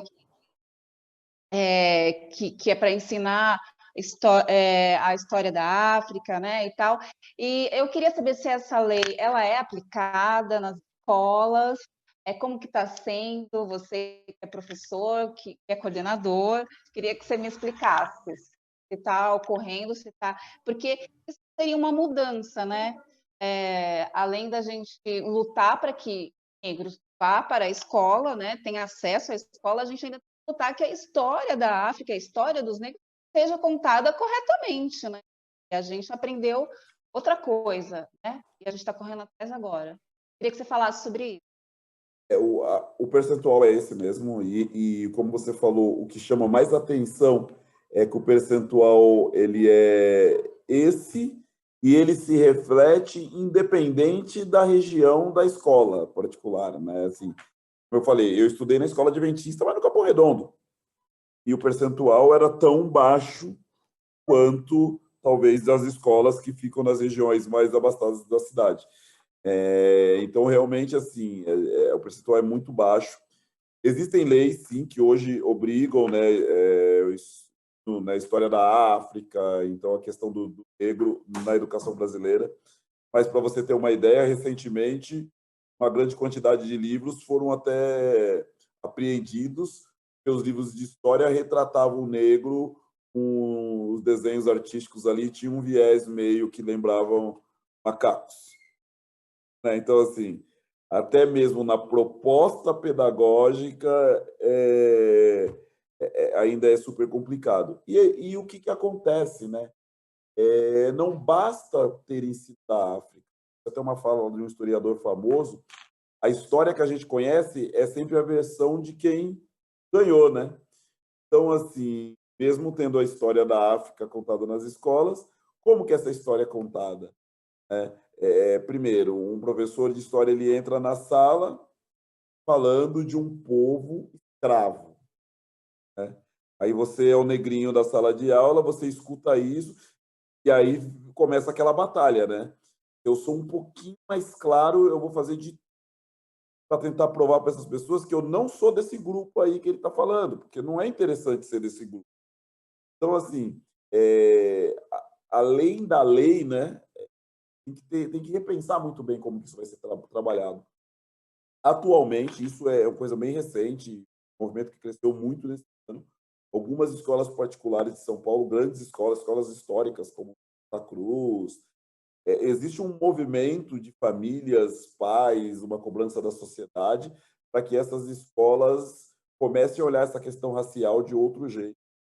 Então, existe um movimento aí de muitos grupos formados por pais, professores, alunos, ex-alunos, cobrando uma maior representatividade no quadro de funcionários. As escolas, muitas vezes, 0% de coordenadores, assim como nas grandes empresas, né? Hoje em dia, o Magazine Luiza é um case de sucesso dentro desse tema. Então, está começando a fervilhar uma cobrança social para que isso aconteça e para que isso seja tratado de uma maneira diferente, não só colocado Então, você na acha que pauta. está tendo um certo avanço? Sim, avanço. A questão racial, gente, a gente tem, né? Quem vivenciou esse mundo há 30 anos atrás. Há 30 anos atrás, né, não tinha internet, mas digamos que você não teria aqui 5 pessoas negras de periferia discutindo um tema como esse. Você não teria isso, certo? Então, hoje é um avanço, queira ou não, né? Não é na velocidade que a gente gostaria, né? Mas é um avanço. Então, Mas é um nesse avanço. caso, Pablo, eu acho que o rap, mas assim, sei lá, anos 2000, anos 90, o rap teve um trabalho legal nisso, né? De falar sobre negritude, de falar sobre autoestima, quem é você e tal. Teve um lance do rap que ajudou nesse sentido, né? Sim, Eu penso. eu falo muito isso. As pessoas podem falar o que quiserem, assim, mas existem coisas que você tem que colocar, dar o seu devido crédito. Eu acredito que o rap dos anos 90, dos anos 2000, foi extremamente importante para a juventude negra se identificar. Basta ver que talvez grandes exemplos do nosso rap brasileiro são negros mestiços, né? Se a gente voltar de novo para a ideia da paleta de cor lá, né? Vamos pegar grandes ícones aí, Mano Brown, Gog. É muito legal você falar sobre isso, que é uma questão. É uma questão que eu acho que foi importante, né? Porque assim ajudou a muita gente que talvez nem se enxergava como negro a se enxergar entender o motivo da luta. Lógico, gente, ninguém aqui é ingênuo falar que uma mulher negra retinta, ela não sofre muito mais as ações do racismo do que uma mulher negra mais clara. Basta ver que, assim, até em termos de aceitação, o dia eu estava vendo uma reportagem que nos últimos anos, se a gente pensar nas mulheres negras da música americana, que são, têm uma abrangência mundial, mas a gente fala na Beyoncé, Mariah Carey, a gente fala de uma pop Minaj, você está falando de mulheres negras mais claras. A gente pega o próprio Destiny Child, não foi a Kelly Rowland, né, a mais famosa, foi a Beyoncé. A gente sabe disso, ninguém mas assim, gente, também assim, são passos a serem conquistados. O fato de ter uma Beyoncé hoje como um exemplo, uma referência de mulher negra, bonita, de sucesso, já é um motivo da minha filha olhar na TV e falar, opa, né? Diferente de uma época, vamos pegar as crianças brasileiras que cresceram vendo um exemplo de sucesso, a Xuxa, né? Eu não tô nem vindo aqui para criticar a Xuxa e nem quem gostava disso, né? Mas assim, não era referência nenhuma, né? A negra não tinha como se enxergar. Então, Não, só voltando... na brincadeira, se fosse ali interpretar, você nunca estaria. Eu nunca brinquei de programa da Xuxa, gente. Por que eu nunca brinquei de programa da Xuxa? Porque eu não tinha como ser Xuxa e também não tinha como ser Paquita. Não, eu nem sou, eu me lembro que várias meninas queriam ser Paquitas, eu nem pensava em ser Paquita, só porque eu não tinha um cabelo loiro, eu falei, não dá para mim, não tenho olho azul, não vai. Nem toca no assunto, né? A gente é obrigado a nem tocar no assunto, né? Falar, não vou nem falar disso aí, porque eu sei que eu vou me frustrar, né? Então, Mas é isso, né? Tipo, não ter lugar para você, né? Por isso que é importante ter você como professor de química, como coordenador, a advogada Jéssica, por isso que é importante, né? Sim. Representatividade. E quando você fala do rap, o rap, na minha vida, ele significou muito isso. Porque eu vinha num contexto onde, apesar de morar na periferia, mas não estudava na periferia, né? Então, assim, eu convivia, digamos assim, os exemplos de sucesso que eu tinha não eram negros, né? Vamos pensar assim. E o rap foi a hora que eu vi pessoas subindo no palco, falando coisas que eu queria ouvir. Eu lembro como se fosse hoje a primeira vez que eu ouvi o Racionais, o Holocausto Urbano, voz ativa, aquela coisa. Eu sempre, isso é uma característica minha, quem me conhece sabe disso, assim, eu brinco com as pessoas que eu não gosto de nada mais ou menos. Eu gosto de 2, 3 coisas e quando eu gosto demais, assim, sabe? Igual eu falo, eu só gosto de futebol como esporte, mas assim, eu poderia trabalhar de comentarista esportivo tranquilamente, desculpe pela modéstia, mas eu me informo, vou atrás, pesquiso. Nossa, por favor, é muito legal ter mais representatividade nos. Que, na verdade, eu já trabalhei, né? De comentarista esportivo. Já vamos pensar aí em um programa para falar de futebol. Ai. Ia ser muito. Meu filho, ele fala que ele queria ser comentarista de futebol. Você acredita? Então eu tenho muito isso, né? Como eu falo, eu não gosto de nada mais ou menos. Então quando eu conheci o rap, eu falei, cara, é isso aqui, cara, é isso que fala, é direto. Lógico, a gente sabe que o samba historicamente também sempre falou do racismo, a MPB em alguns momentos falou, mas era um negócio que tinha que ser velado, né? Até pelo momento. Então muitas vezes a mensagem não chegava nas pessoas do jeito que ela deveria chegar. O rap foi o movimento que colocou o dedo na ferida mesmo. Foi aí que muitas pessoas realmente começaram. Foi aí que muitos falaram, meu, quem é esse tal de Zumbi? O cara fala em tudo quanto é letra, cara. Quem é esse tal de Malcolm X? Os caras falam em tudo quanto é letra. Você fala, meu, mas quem que é isso, cara? Mas... Eram as referências, né? Eram as referências que a gente tinha, referências distantes, né? A gente não tinha contato, mas eram essas referências que eram utilizadas mesmo no rap e faziam com que a gente fosse procurar, assim. Eu fui tentar entender o que era Malcolm X através disso, quem era Martin Luther King através das letras do rap, porque até então não tinha contato algum com essas personalidades negras. DG Ezo. Não sei se eu usei a pronúncia certa, Pablo. mandando um salve para ti. Tom Giro também chegando. E nós estamos chegando a 1h20 de programa, então a gente começa já meio que organizar a casa.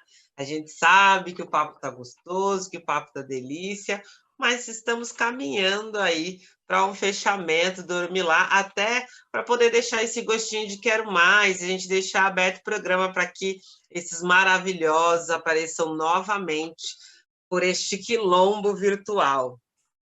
Trazendo um pouquinho aí da sua trajetória, Pablo, você tem 2 músicas.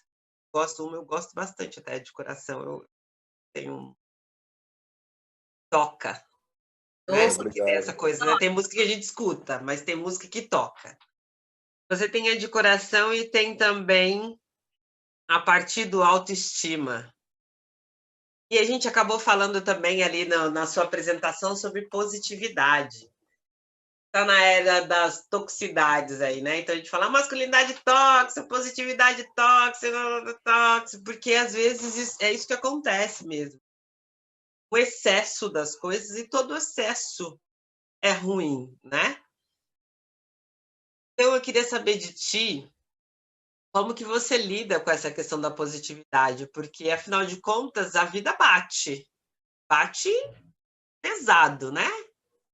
Homem preto, em lugar de destaque, dizendo a que veio, estudando química, energia nuclear. Cara, eu tenho que falar, que acho que também a gente escuta pouco elogio e isso é ruim. Vamos elogiar mais os nossos. Você é foda. Obrigado. Me diz. Imagina, Obrigado, velho. muito obrigado. Me diz um pouco aí, conta pra gente um pouco disso, de como se manter positivo num grau em que estimule o outro a procurar caminhos de escolha, porque eu falo que a gente tem que ter o direito de escolher até de não querer ser nada, mas que eu tenha escolha e não que me joguem para esse lugar. E aí, como é que você lida com isso? Ó, eu vou pegar o gancho nessa última frase que você falou, da escolha. Eu sempre acreditei, as pessoas falam muito que nós temos liberdade de escolha. Liberdade de escolha temos, né? Poderia escolher ser, sei lá, jogador de vôlei, mas eu não tenho habilidade para isso, nunca treinei isso. Então eu falo que assim, a gente tem que trocar a palavra, né, liberdade de escolha por poder de escolha.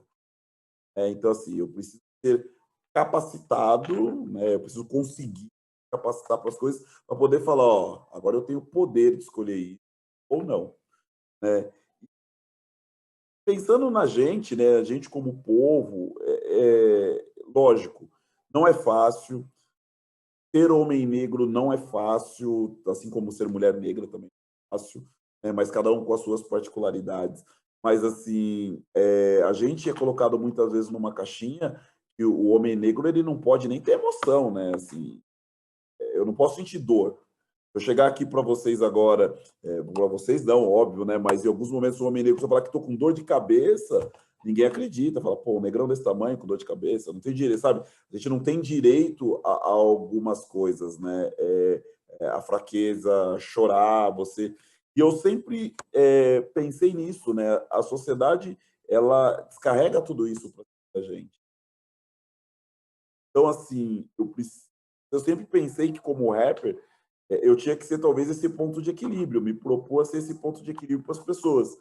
Não é fácil, eu falo mesmo, a minha opção pelo rap.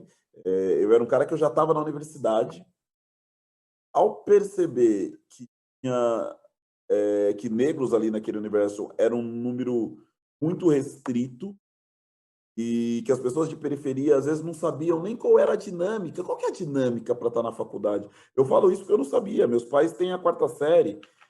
Apesar do meu pai, eu sempre falo isso para as pessoas, que meu pai era um cara assim de uma inteligência acima da média. Tem aquela música do Racionais, né? Inteligência e personalidade, mofando atrás da porra de uma grade. Meu pai não foi parar atrás de uma grade, mas assim, meu pai era um cara que com certeza, os acessos mínimos, qualquer jovem branco da idade dele deve ter tido. Meu pai era, com certeza, um CEO hoje de uma multinacional. hoje não, porque é falecido, mas assim, uma inteligência muito acima da média, muito acima. Jeito de falar, de se posicionar, de raciocinar. Hoje eu consigo fazer esse recorte. Mas não, né, se perdeu, e se perdeu não conseguiu, né, alcançar tudo isso.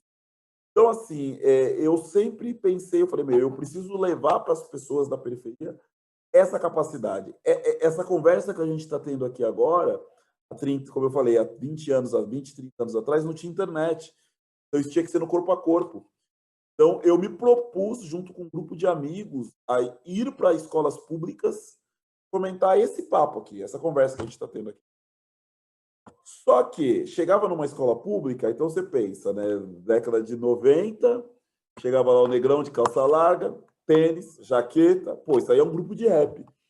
E não era, né? A gente vinha conversar. E a gente teve um lado muito positivo nisso, mas eu comecei a perceber que se eu cantasse, né, se eu fizesse o rap também, eu ia atingir muito mais pessoas. Então, eu falo para as pessoas assim, eu sou um cara que eu não tenho uma veia musical, eu aprendi a contar até 4 para fazer rap, né?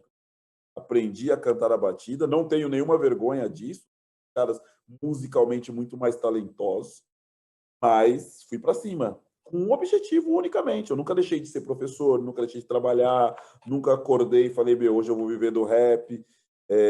O meu objetivo era esse. E como eu falei aqui também, eu não gosto de nada mais ou menos, né?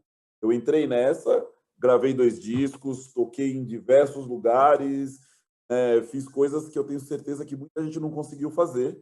Eu consegui levar minha mensagem a muitos lugares e hoje eu escuto uma pessoa falar, Pablo, eu voltei a estudar por conta do seu disco. Pô, eu escuto uma vez ou outra aí, já eu ganho a minha vida. Eu falo, então valeu a pena. É isso.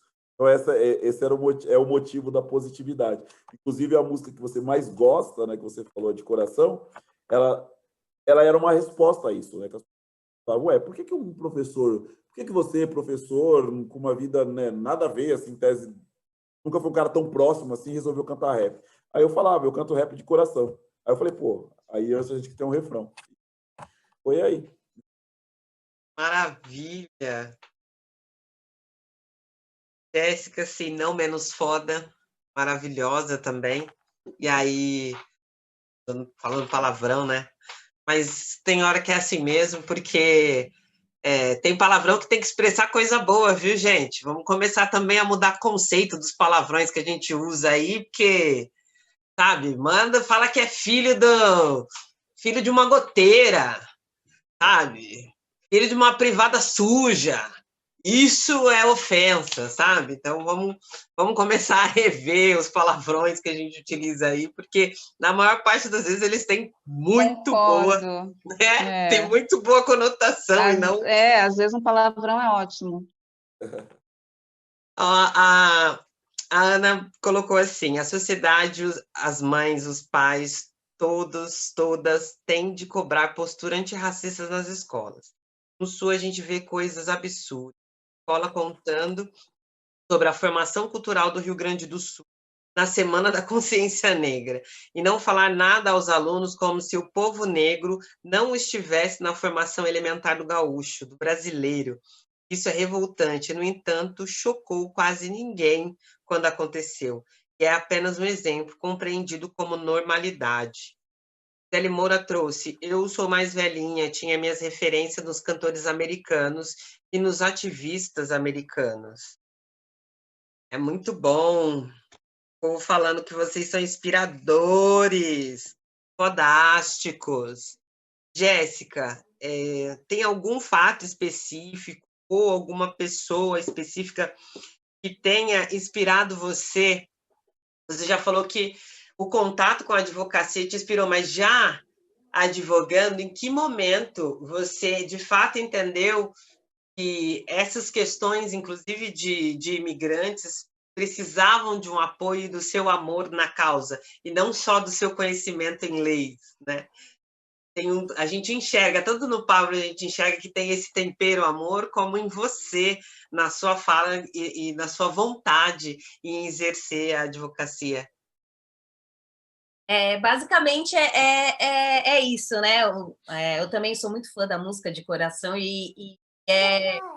quando você começa a estudar e começa a ver a quantidade de pessoas, de negros da periferia que saem, que conseguem sair do país, que conseguem conhecer, ter contato com outra cultura, é muito pequeno. Então, assim, meu pai, por exemplo, ele não teve esse contato meu pai ainda não conhece outro país além do Brasil. A minha mãe conseguiu conhecer através ela saiu do Brasil, foi ser cabeleireira na Suíça, lutou e hoje em dia ela conhece vários países, né, onde ela passou. Mas quando eu cheguei em Portugal, eu percebi que as pessoas que vinham para cá, até os brasileiros que agora eu falo no geral, eles eram muito mal informados sobre os nossos direitos de morar aqui, né? Como eu já mencionei aqui. E além disso, tinha muito, muito pouco brasileiro negro que vinha para cá e conseguia se manter aqui, porque imigrar, né? Eu sempre falo isso no meu Instagram, que imigrar é uma vida, você tem que elaborar, você tem que ter um conhecimento, não é só vir, né? As pessoas falam, estou indo para Portugal, só vou. Não, não é assim. Você tem que ter uma elaboração mesmo, você tem que se dedicar àquilo, você tem que deixar um tempo que às vezes a gente não tem. E eu via como as pessoas que vinham para cá não tinham. Quando eu vim para cá, eu vim pensando em mestrado, eu vim pensando em estudar. E aí, quando eu cheguei aqui, as pessoas começaram a me chamar mesmo no meu Instagram pessoal e falar, Jéssica, eu sempre sonhei em sair do país, eu vi que você conhece vários países, como que você faz isso? Como que você consegue? O que você fez? Como que você aprendeu inglês? E eles me questionavam diversas coisas sobre como é o morar fora, né? Hoje o meu canal que falo que é o Imigrar Europa, é exatamente para isso, para trazer os brasileiros que querem morar de uma forma legal fora do país, em Portugal, na Europa ou em qualquer outro país, e precisam dessa informação que muitas vezes não é passada propositalmente para que as pessoas não permaneçam aqui, entende? Então, esse negócio que a gente sofre aqui em Portugal de volta para a sua terra é muito isso. Eles não, as pessoas precisam, né? O quanto a imigração é importante na economia do país, mas o quanto a gente é desvalorizado quando está aqui, entende? Então, a minha ideia central sempre foi essa. Quando eu cheguei aqui, eu percebi que o direito em si, ele, em alguns casos, ele é bem injusto, né? E eu sempre fui as minhas amigas sempre, a Jéssica é a defensora dos oprimidos, a Jéssica é a defensora. Eu sempre gostei de ser justa com as pessoas, de deixar as coisas certas, como elas devem ser. E aí eu percebi que os brasileiros não tinham muita chance de ter por exemplo, se eles quisessem morar mesmo fora do país, eles não tinham muita chance de permanecer. Muitas vezes eles vinham para cá, não se organizavam perfeitamente e acabavam vendendo a casa, vendendo tudo. E vinham para cá com o sonho de morar fora, o sonho de morar num país mais seguro, um sonho de empreender, um sonho de fazer qualquer tipo de coisa, e acabavam não conseguindo realizar esse sonho porque não tinham conhecimento da lei, tá? Então, o meu Instagram começou com isso. Comecei com a ideia de ajudar os brasileiros a morar fora, a saber sobre nacionalidade, saber que você pode ser descendente de um português e perder o seu passaporte português, porque você tem direito, isso é direito, não estão te dando nada, é seu direito, a gente tem direito a isso. Portugal, ele tem diversos acordos com o Brasil, eu percebo que muitas vezes não é falado. Eu, por exemplo, eu estudei em escola particular, eu fiz faculdade no Brasil e só depois que eu fui ter o conhecimento da reciprocidade entre Portugal e o Brasil, eu falo que é para reparar o dano que foi feito, né? Então, quando você começa a estudar isso, quando eu comecei a estudar isso, na verdade, cresceu a minha vontade de ajudar as pessoas que também têm esse desejo de morar fora, como a minha mãe sempre teve, né, de conhecer outros locais, que é o sonho de muita gente, como as pessoas negras não tinham essa chance de conhecer e muitas vezes passavam uma vida inteira sem conhecer. Meu pai agora, por exemplo, vem em março, pela primeira vez vai sair do país, vai vir para Portugal, vai trazer minha madrasta, que também não conhece, que conheceu outros países agora, que teve esse contato com outra cultura agora. Então, eu vejo a felicidade das pessoas de realizar esse sonho. E aí, eu acho que quando você trabalha com o sonho de alguém, você trabalha com mais amor, trabalha com mais paixão, porque você até se torna...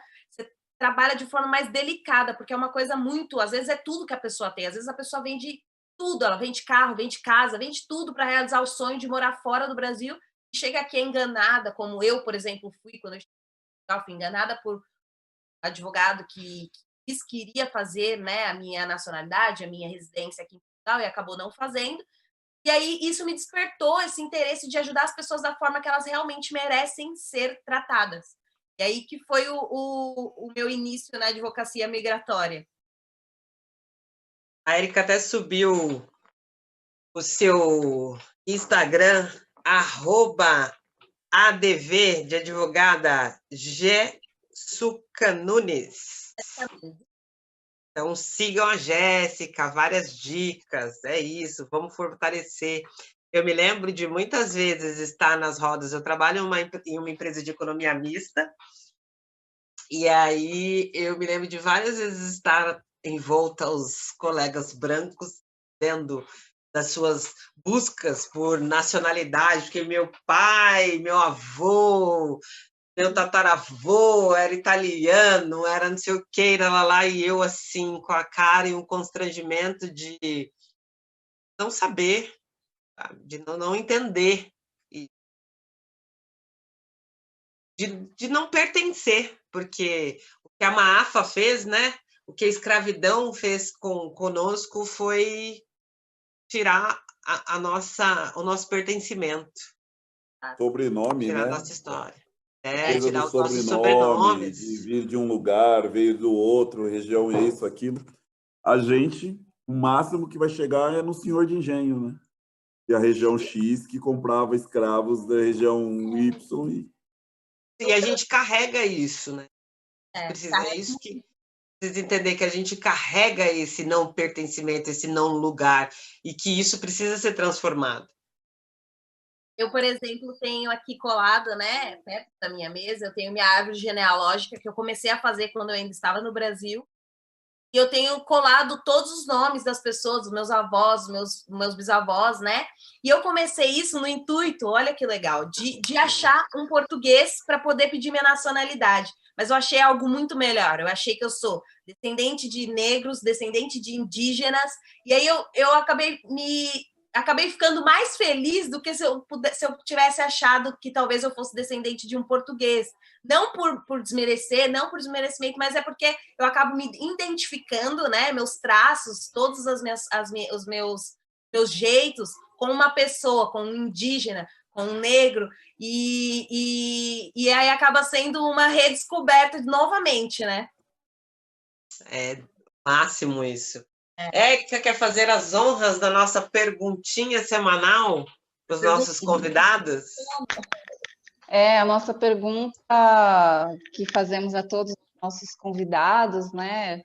Essa pergunta que faz a gente refletir sobre o que somos, viemos, para onde vamos, né? E que ancestral eu quero ser? O que a gente quer? Jéssica, pode ser você a primeira. Essa pergunta, eu até tive que consultar o meu professor, eu até mandei uma mensagem para ele, porque essa pergunta me pegou e eu fiquei me questionando sobre isso. Eu acho que eu até eu assisti alguns outros programas e as pessoas realmente ficaram do mesmo jeito que eu fiquei. Mas eu acho que depois de pensar bastante, e também depois dessa conversa que foi gratificante, quero ser o ancestral da transformação e da inspiração. Eu acho que isso foi minha ideologia desde sempre. A inspiração para as outras pessoas, a inspiração para as outras negras, a inspiração de advogada, a inspiração de negra, de poder mesmo, assim, para que as pessoas olhem e se vejam representadas e sigam aquilo e sigam seus sonhos. Vamos lá. Muito legal. Legal. realmente é uma pergunta bem... faz a gente refletir bastante, né? Eu acho que você é mais ou menos como que você enxerga, ou você lá no final do trilho, né? Ou até mesmo depois do final desse trilho, né? Você olhar para trás e falar, pô, o que eu deixei? Eu acho que eu quero ser lembrado como o cara que não aceitou em nenhum momento aquilo que foi colocado como padrão, a regra, é isso. E não num sentido pejorativo, num sentido de cara loucão que quebrou as regras, muito pelo contrário, eu acho que com muita serenidade, muita tranquilidade, mas eu quero ser aquele cara que mostra para as pessoas o que, realmente a gente pode ser o que a gente quiser, no tempo que a gente quiser, do jeito que a gente quiser, sabe? Hoje eu quero que as crianças olhem para isso e um dia realmente possam falar, pô, mas teve um cara lá atrás que ele queria ser tal coisa, ele queria ser um químico, e ele foi ser um químico.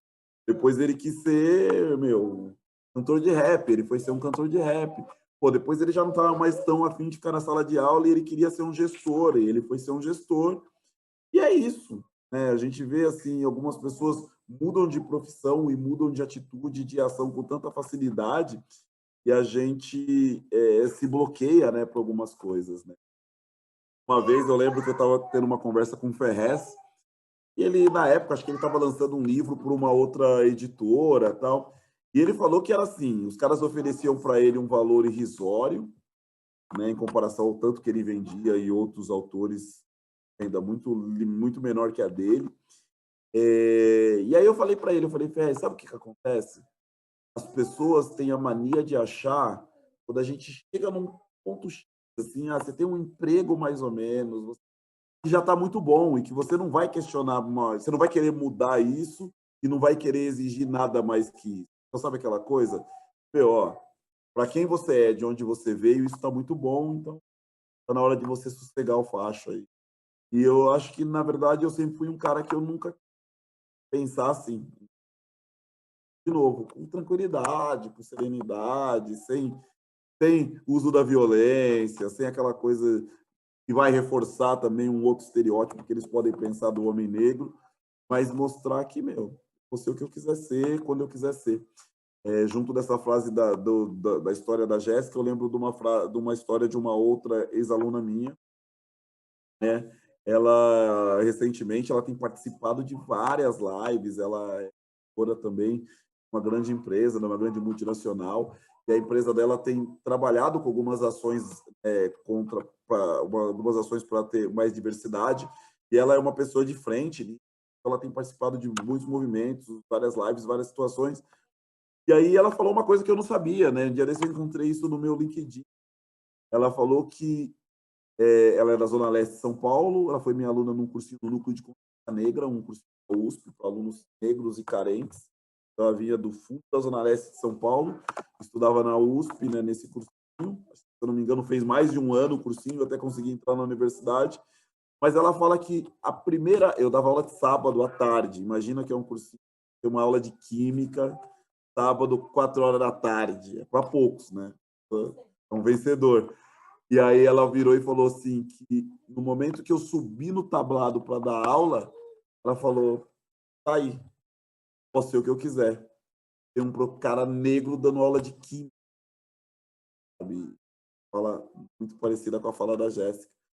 Então, essa menina pobre lá do fundão da Zona Leste, ela falou, eu posso. E hoje também ela é uma pessoa que está aí, assim como eu, a Jéssica, como estão por aí hoje quebrando diversas barreiras, né? É isso. Eu falei demais, mas é isso que eu quero deixar.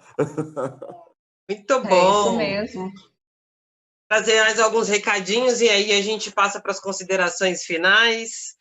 Som Giro quer saber como você fez a pesquisa, Jéssica, com relação à árvore genealógica e DNA. Posso falar para dar uma procurada em ti no Instagram?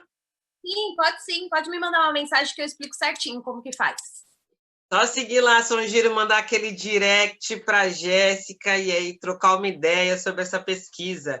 Vivi tem chegando agora, mas disse que vai se atualizar e assistir o programa, o restinho gravado.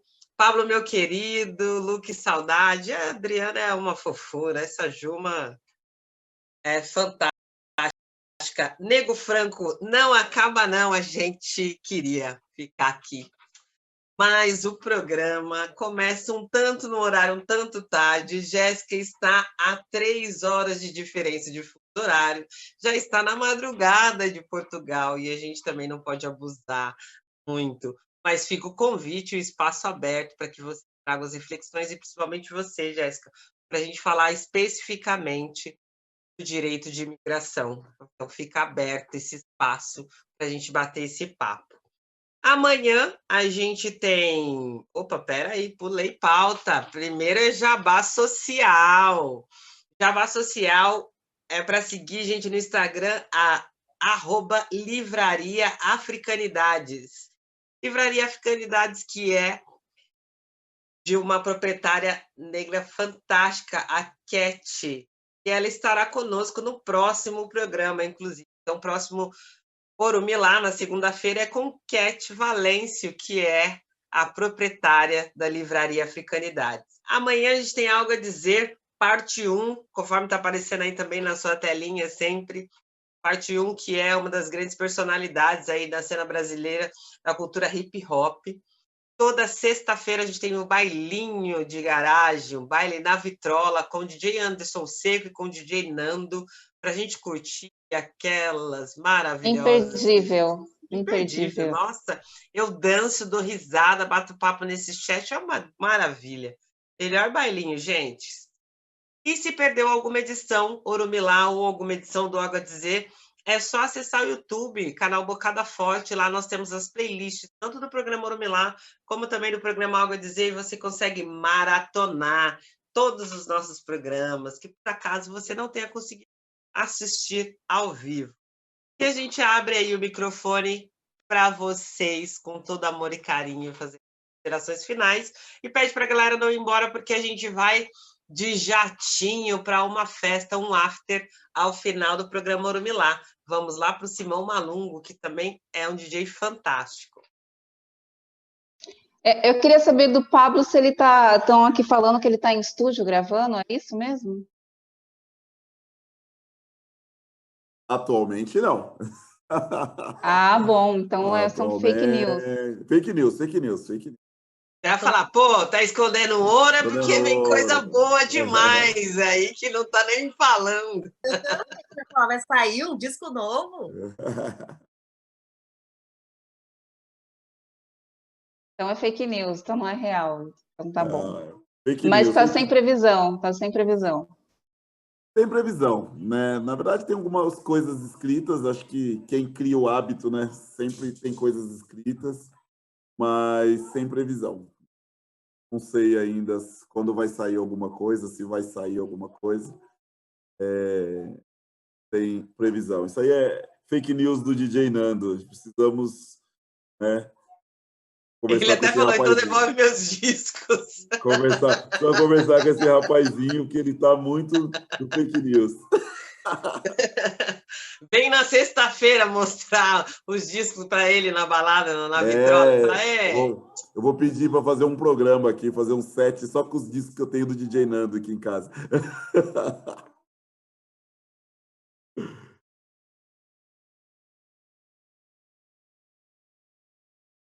Bom, então é isso, né, gente? As considerações finais? Luciene, dona do roteiro. Foi um prazer enorme estar aqui com vocês, trocando ideia sobre representatividade, educação, rap, sobre imigração. Eu acho que foi... A gente teve bastante informação aqui, foi uma troca de ideia muito, muito legal, assim, prazer enorme conhecer a Jéssica, conhecer o Pablo pessoalmente, entre aspas, né? Já conheci o trabalho, já li muita coisa, e, poxa, muito legal, muito massa o programa, e acho que a gente tem que fazer outro programa com a Jéssica e com o Pablo, de repente, ou algo a dizer com o Pablo, acho que ia ficar massa demais. E é isso. Uma boa noite a todos. Leiam Bocada Forte, fortaleçam as mídias alternativas. Seguimos. Gente, obrigada pelo convite. Nossa, eu gostei muito dessa troca que a gente. Como eu disse no começo da live, para mim é extremamente importante, principalmente, né? Vim porque mudou praticamente a minha vida, ele sabe disso, não é puxando o saco, não, mas ele sabe que ele é uma pessoa importante na minha vida. Não é à toa que ele foi padrinho do meu casamento, porque realmente é importante na minha vida, sempre vai ser. E obrigada a vocês pela oportunidade de a gente estar aqui conversando sobre esse assunto que é tão importante, as pessoas precisam tanto falar sobre isso, né? Sobre representatividade, sobre a pessoa negra, sobre se reencontrar.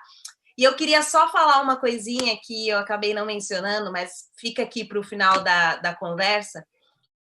Na minha infância, eu sempre sonhei em ter personagens, né? A gente falou sobre isso um pouco na live, personagens parecidos comigo. Eu acabava não encontrando, eu me frustrava muito como criança, né? Sobre querer, por exemplo, que a Barbie fosse parecida comigo, sobre querer que tivesse um Power Rangers negro, que tivesse mais pessoas negras. Com a vinda, né, da filha do Pablo, eu consegui realizar um sonho que eu tinha. Quando ela foi para a escola, eu colocar uma mochila para ela, que tinha uma pessoa negra na mochila, com trança. Eu vi a felicidade dela recebendo essa mochila.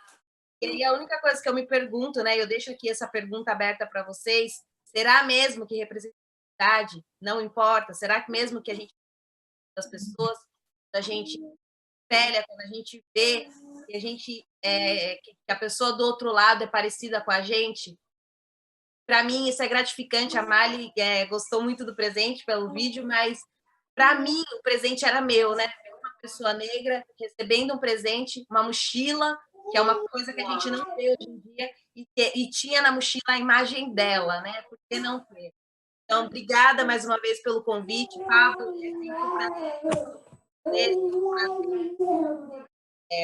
Poder falar com vocês, e é isso. Eu fico... Obrigado. Obrigado, gente. Obrigado mesmo. Lu, Érica, né? A Érica também não conhecia pessoalmente, né? Já tinha visto aqui pelas lives. Lu, obrigado pelo convite. Está sempre aí, participar de outras coisas, outras propostas.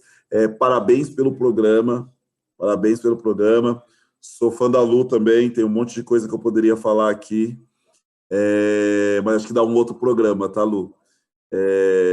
Conheci, só um spoilerzinho, né? Eu lembro que quando eu me aproximei assim da família da Lu, a Lu estava saindo de casa, estava indo para um relacionamento, tal, e eu acompanhei muitas coisas que aconteceram na vida da Lu, né? Como mãe, como mulher negra, o quanto a Lu cresceu com um monte de coisa que aconteceu na vida dela. Então, assim, a gente também é fã um do outro, e eu acho que as coisas, como você disse, a gente precisa aprender a falar para as pessoas coisas que a gente admira nas pessoas.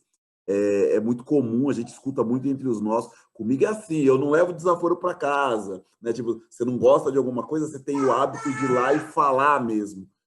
Mas a gente muitas vezes não tem a mesma atitude com coisas que a gente gosta e coisas que a gente admira, né? Então, assim, sou seu fã mesmo, né? De, assim, tudo que tem acontecido. Parabéns pelo programa mais uma vez. Sempre aí, sempre que quiser convidar, topo participar. Gosto muito de falar, né? Só tenho a agradecer a oportunidade que vocês me dão de bater esse papo, de conhecer um pouco mais as histórias de vocês, de receber esse amor, porque essa troca é amor, não tem outra. Pode colocar o que quiser aí, que para mim isso é amor.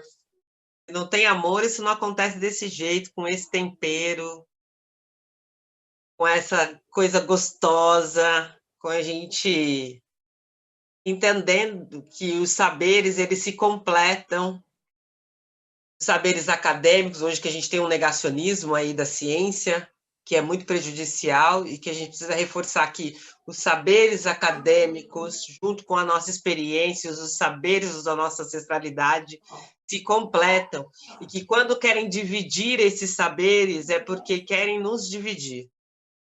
Então, o chá que as nossas mais velhas fazem quando nós estamos gripados, para que a gente tenha aquele suador no final do dia, ele é potente, assim como a aula de química é muito potente, assim como a matemática é muito potente, assim como a filosofia é muito potente. E quando a gente junta esses saberes, porque eles já sabiam que nós lá atrás, no Antigo Egito, já detínhamos todas essas informações, já sabíamos muito mais do que era de fato tecnologia, eles dividiram. Eles simplesmente nos dividiram porque sabiam que a nossa força era muito maior com esses saberes todos juntos, integrados. Então, que a gente continue, sim, na defesa do SUS, que a gente continue, sim, na defesa das universidades públicas e que a gente continue na defesa da nossa ancestralidade, dos saberes dos nossos mais velhos, para que tudo isso se complete e nos complete sempre. E a gente agradece quem ficou até aqui no chat, movimentando, quem deu só uma passadinha para dar um alô também, está tudo bem. A gente agradece a produção, a galera que está sempre na escuta auxiliando, o Gil aí, com toda a força, André, Corte Certo, Nozidi, muito amor. Gisele, Bárbara, Fábio Jesus, enfim, família Cortes, mandar muita energia, muitos beijos, muito amor, e por favor, Jéssica, transforme isso, quando possível, em algo físico e não só conceitual, que essa energia chegue fisicamente também a Everaldo, a Jane, a Áquila, todo amor e todo carinho por esses guerreiros que estão desbravando aí novas terras. Assim como eu também estou aqui em Brasília, gente. Hoje, inclusive, é feriado, dia do evangélico, mas enfim. Isso é um outro chope, porque na terra que a gente não tem a comemoração do dia 20 de novembro, a gente tem a comemoração do dia do evangélico. Mas tudo bem, porque a gente encerra o programa Orumilá, agradecendo aos nossos mais velhos que vieram antes e abrindo os caminhos para que pudéssemos viver essa noite maravilhosa, agradecendo aos nossos mais novos, a Iaque, Laurinha, Peu, Mali, essas gostosuras, essas crianças, filho da Érica, assim, que estão chegando para transformar o mundo, e esses mais novos Manuel, que nos impulsionam para que a gente comece também a facilitar os caminhos, assim como os nossos antepassados facilitaram. E agradecemos aos nossos pares, que é quem anda com a gente de dadas nesta linda caminhada. Axé, Rotep, da Luz. Obrigada, pessoal. Beijo.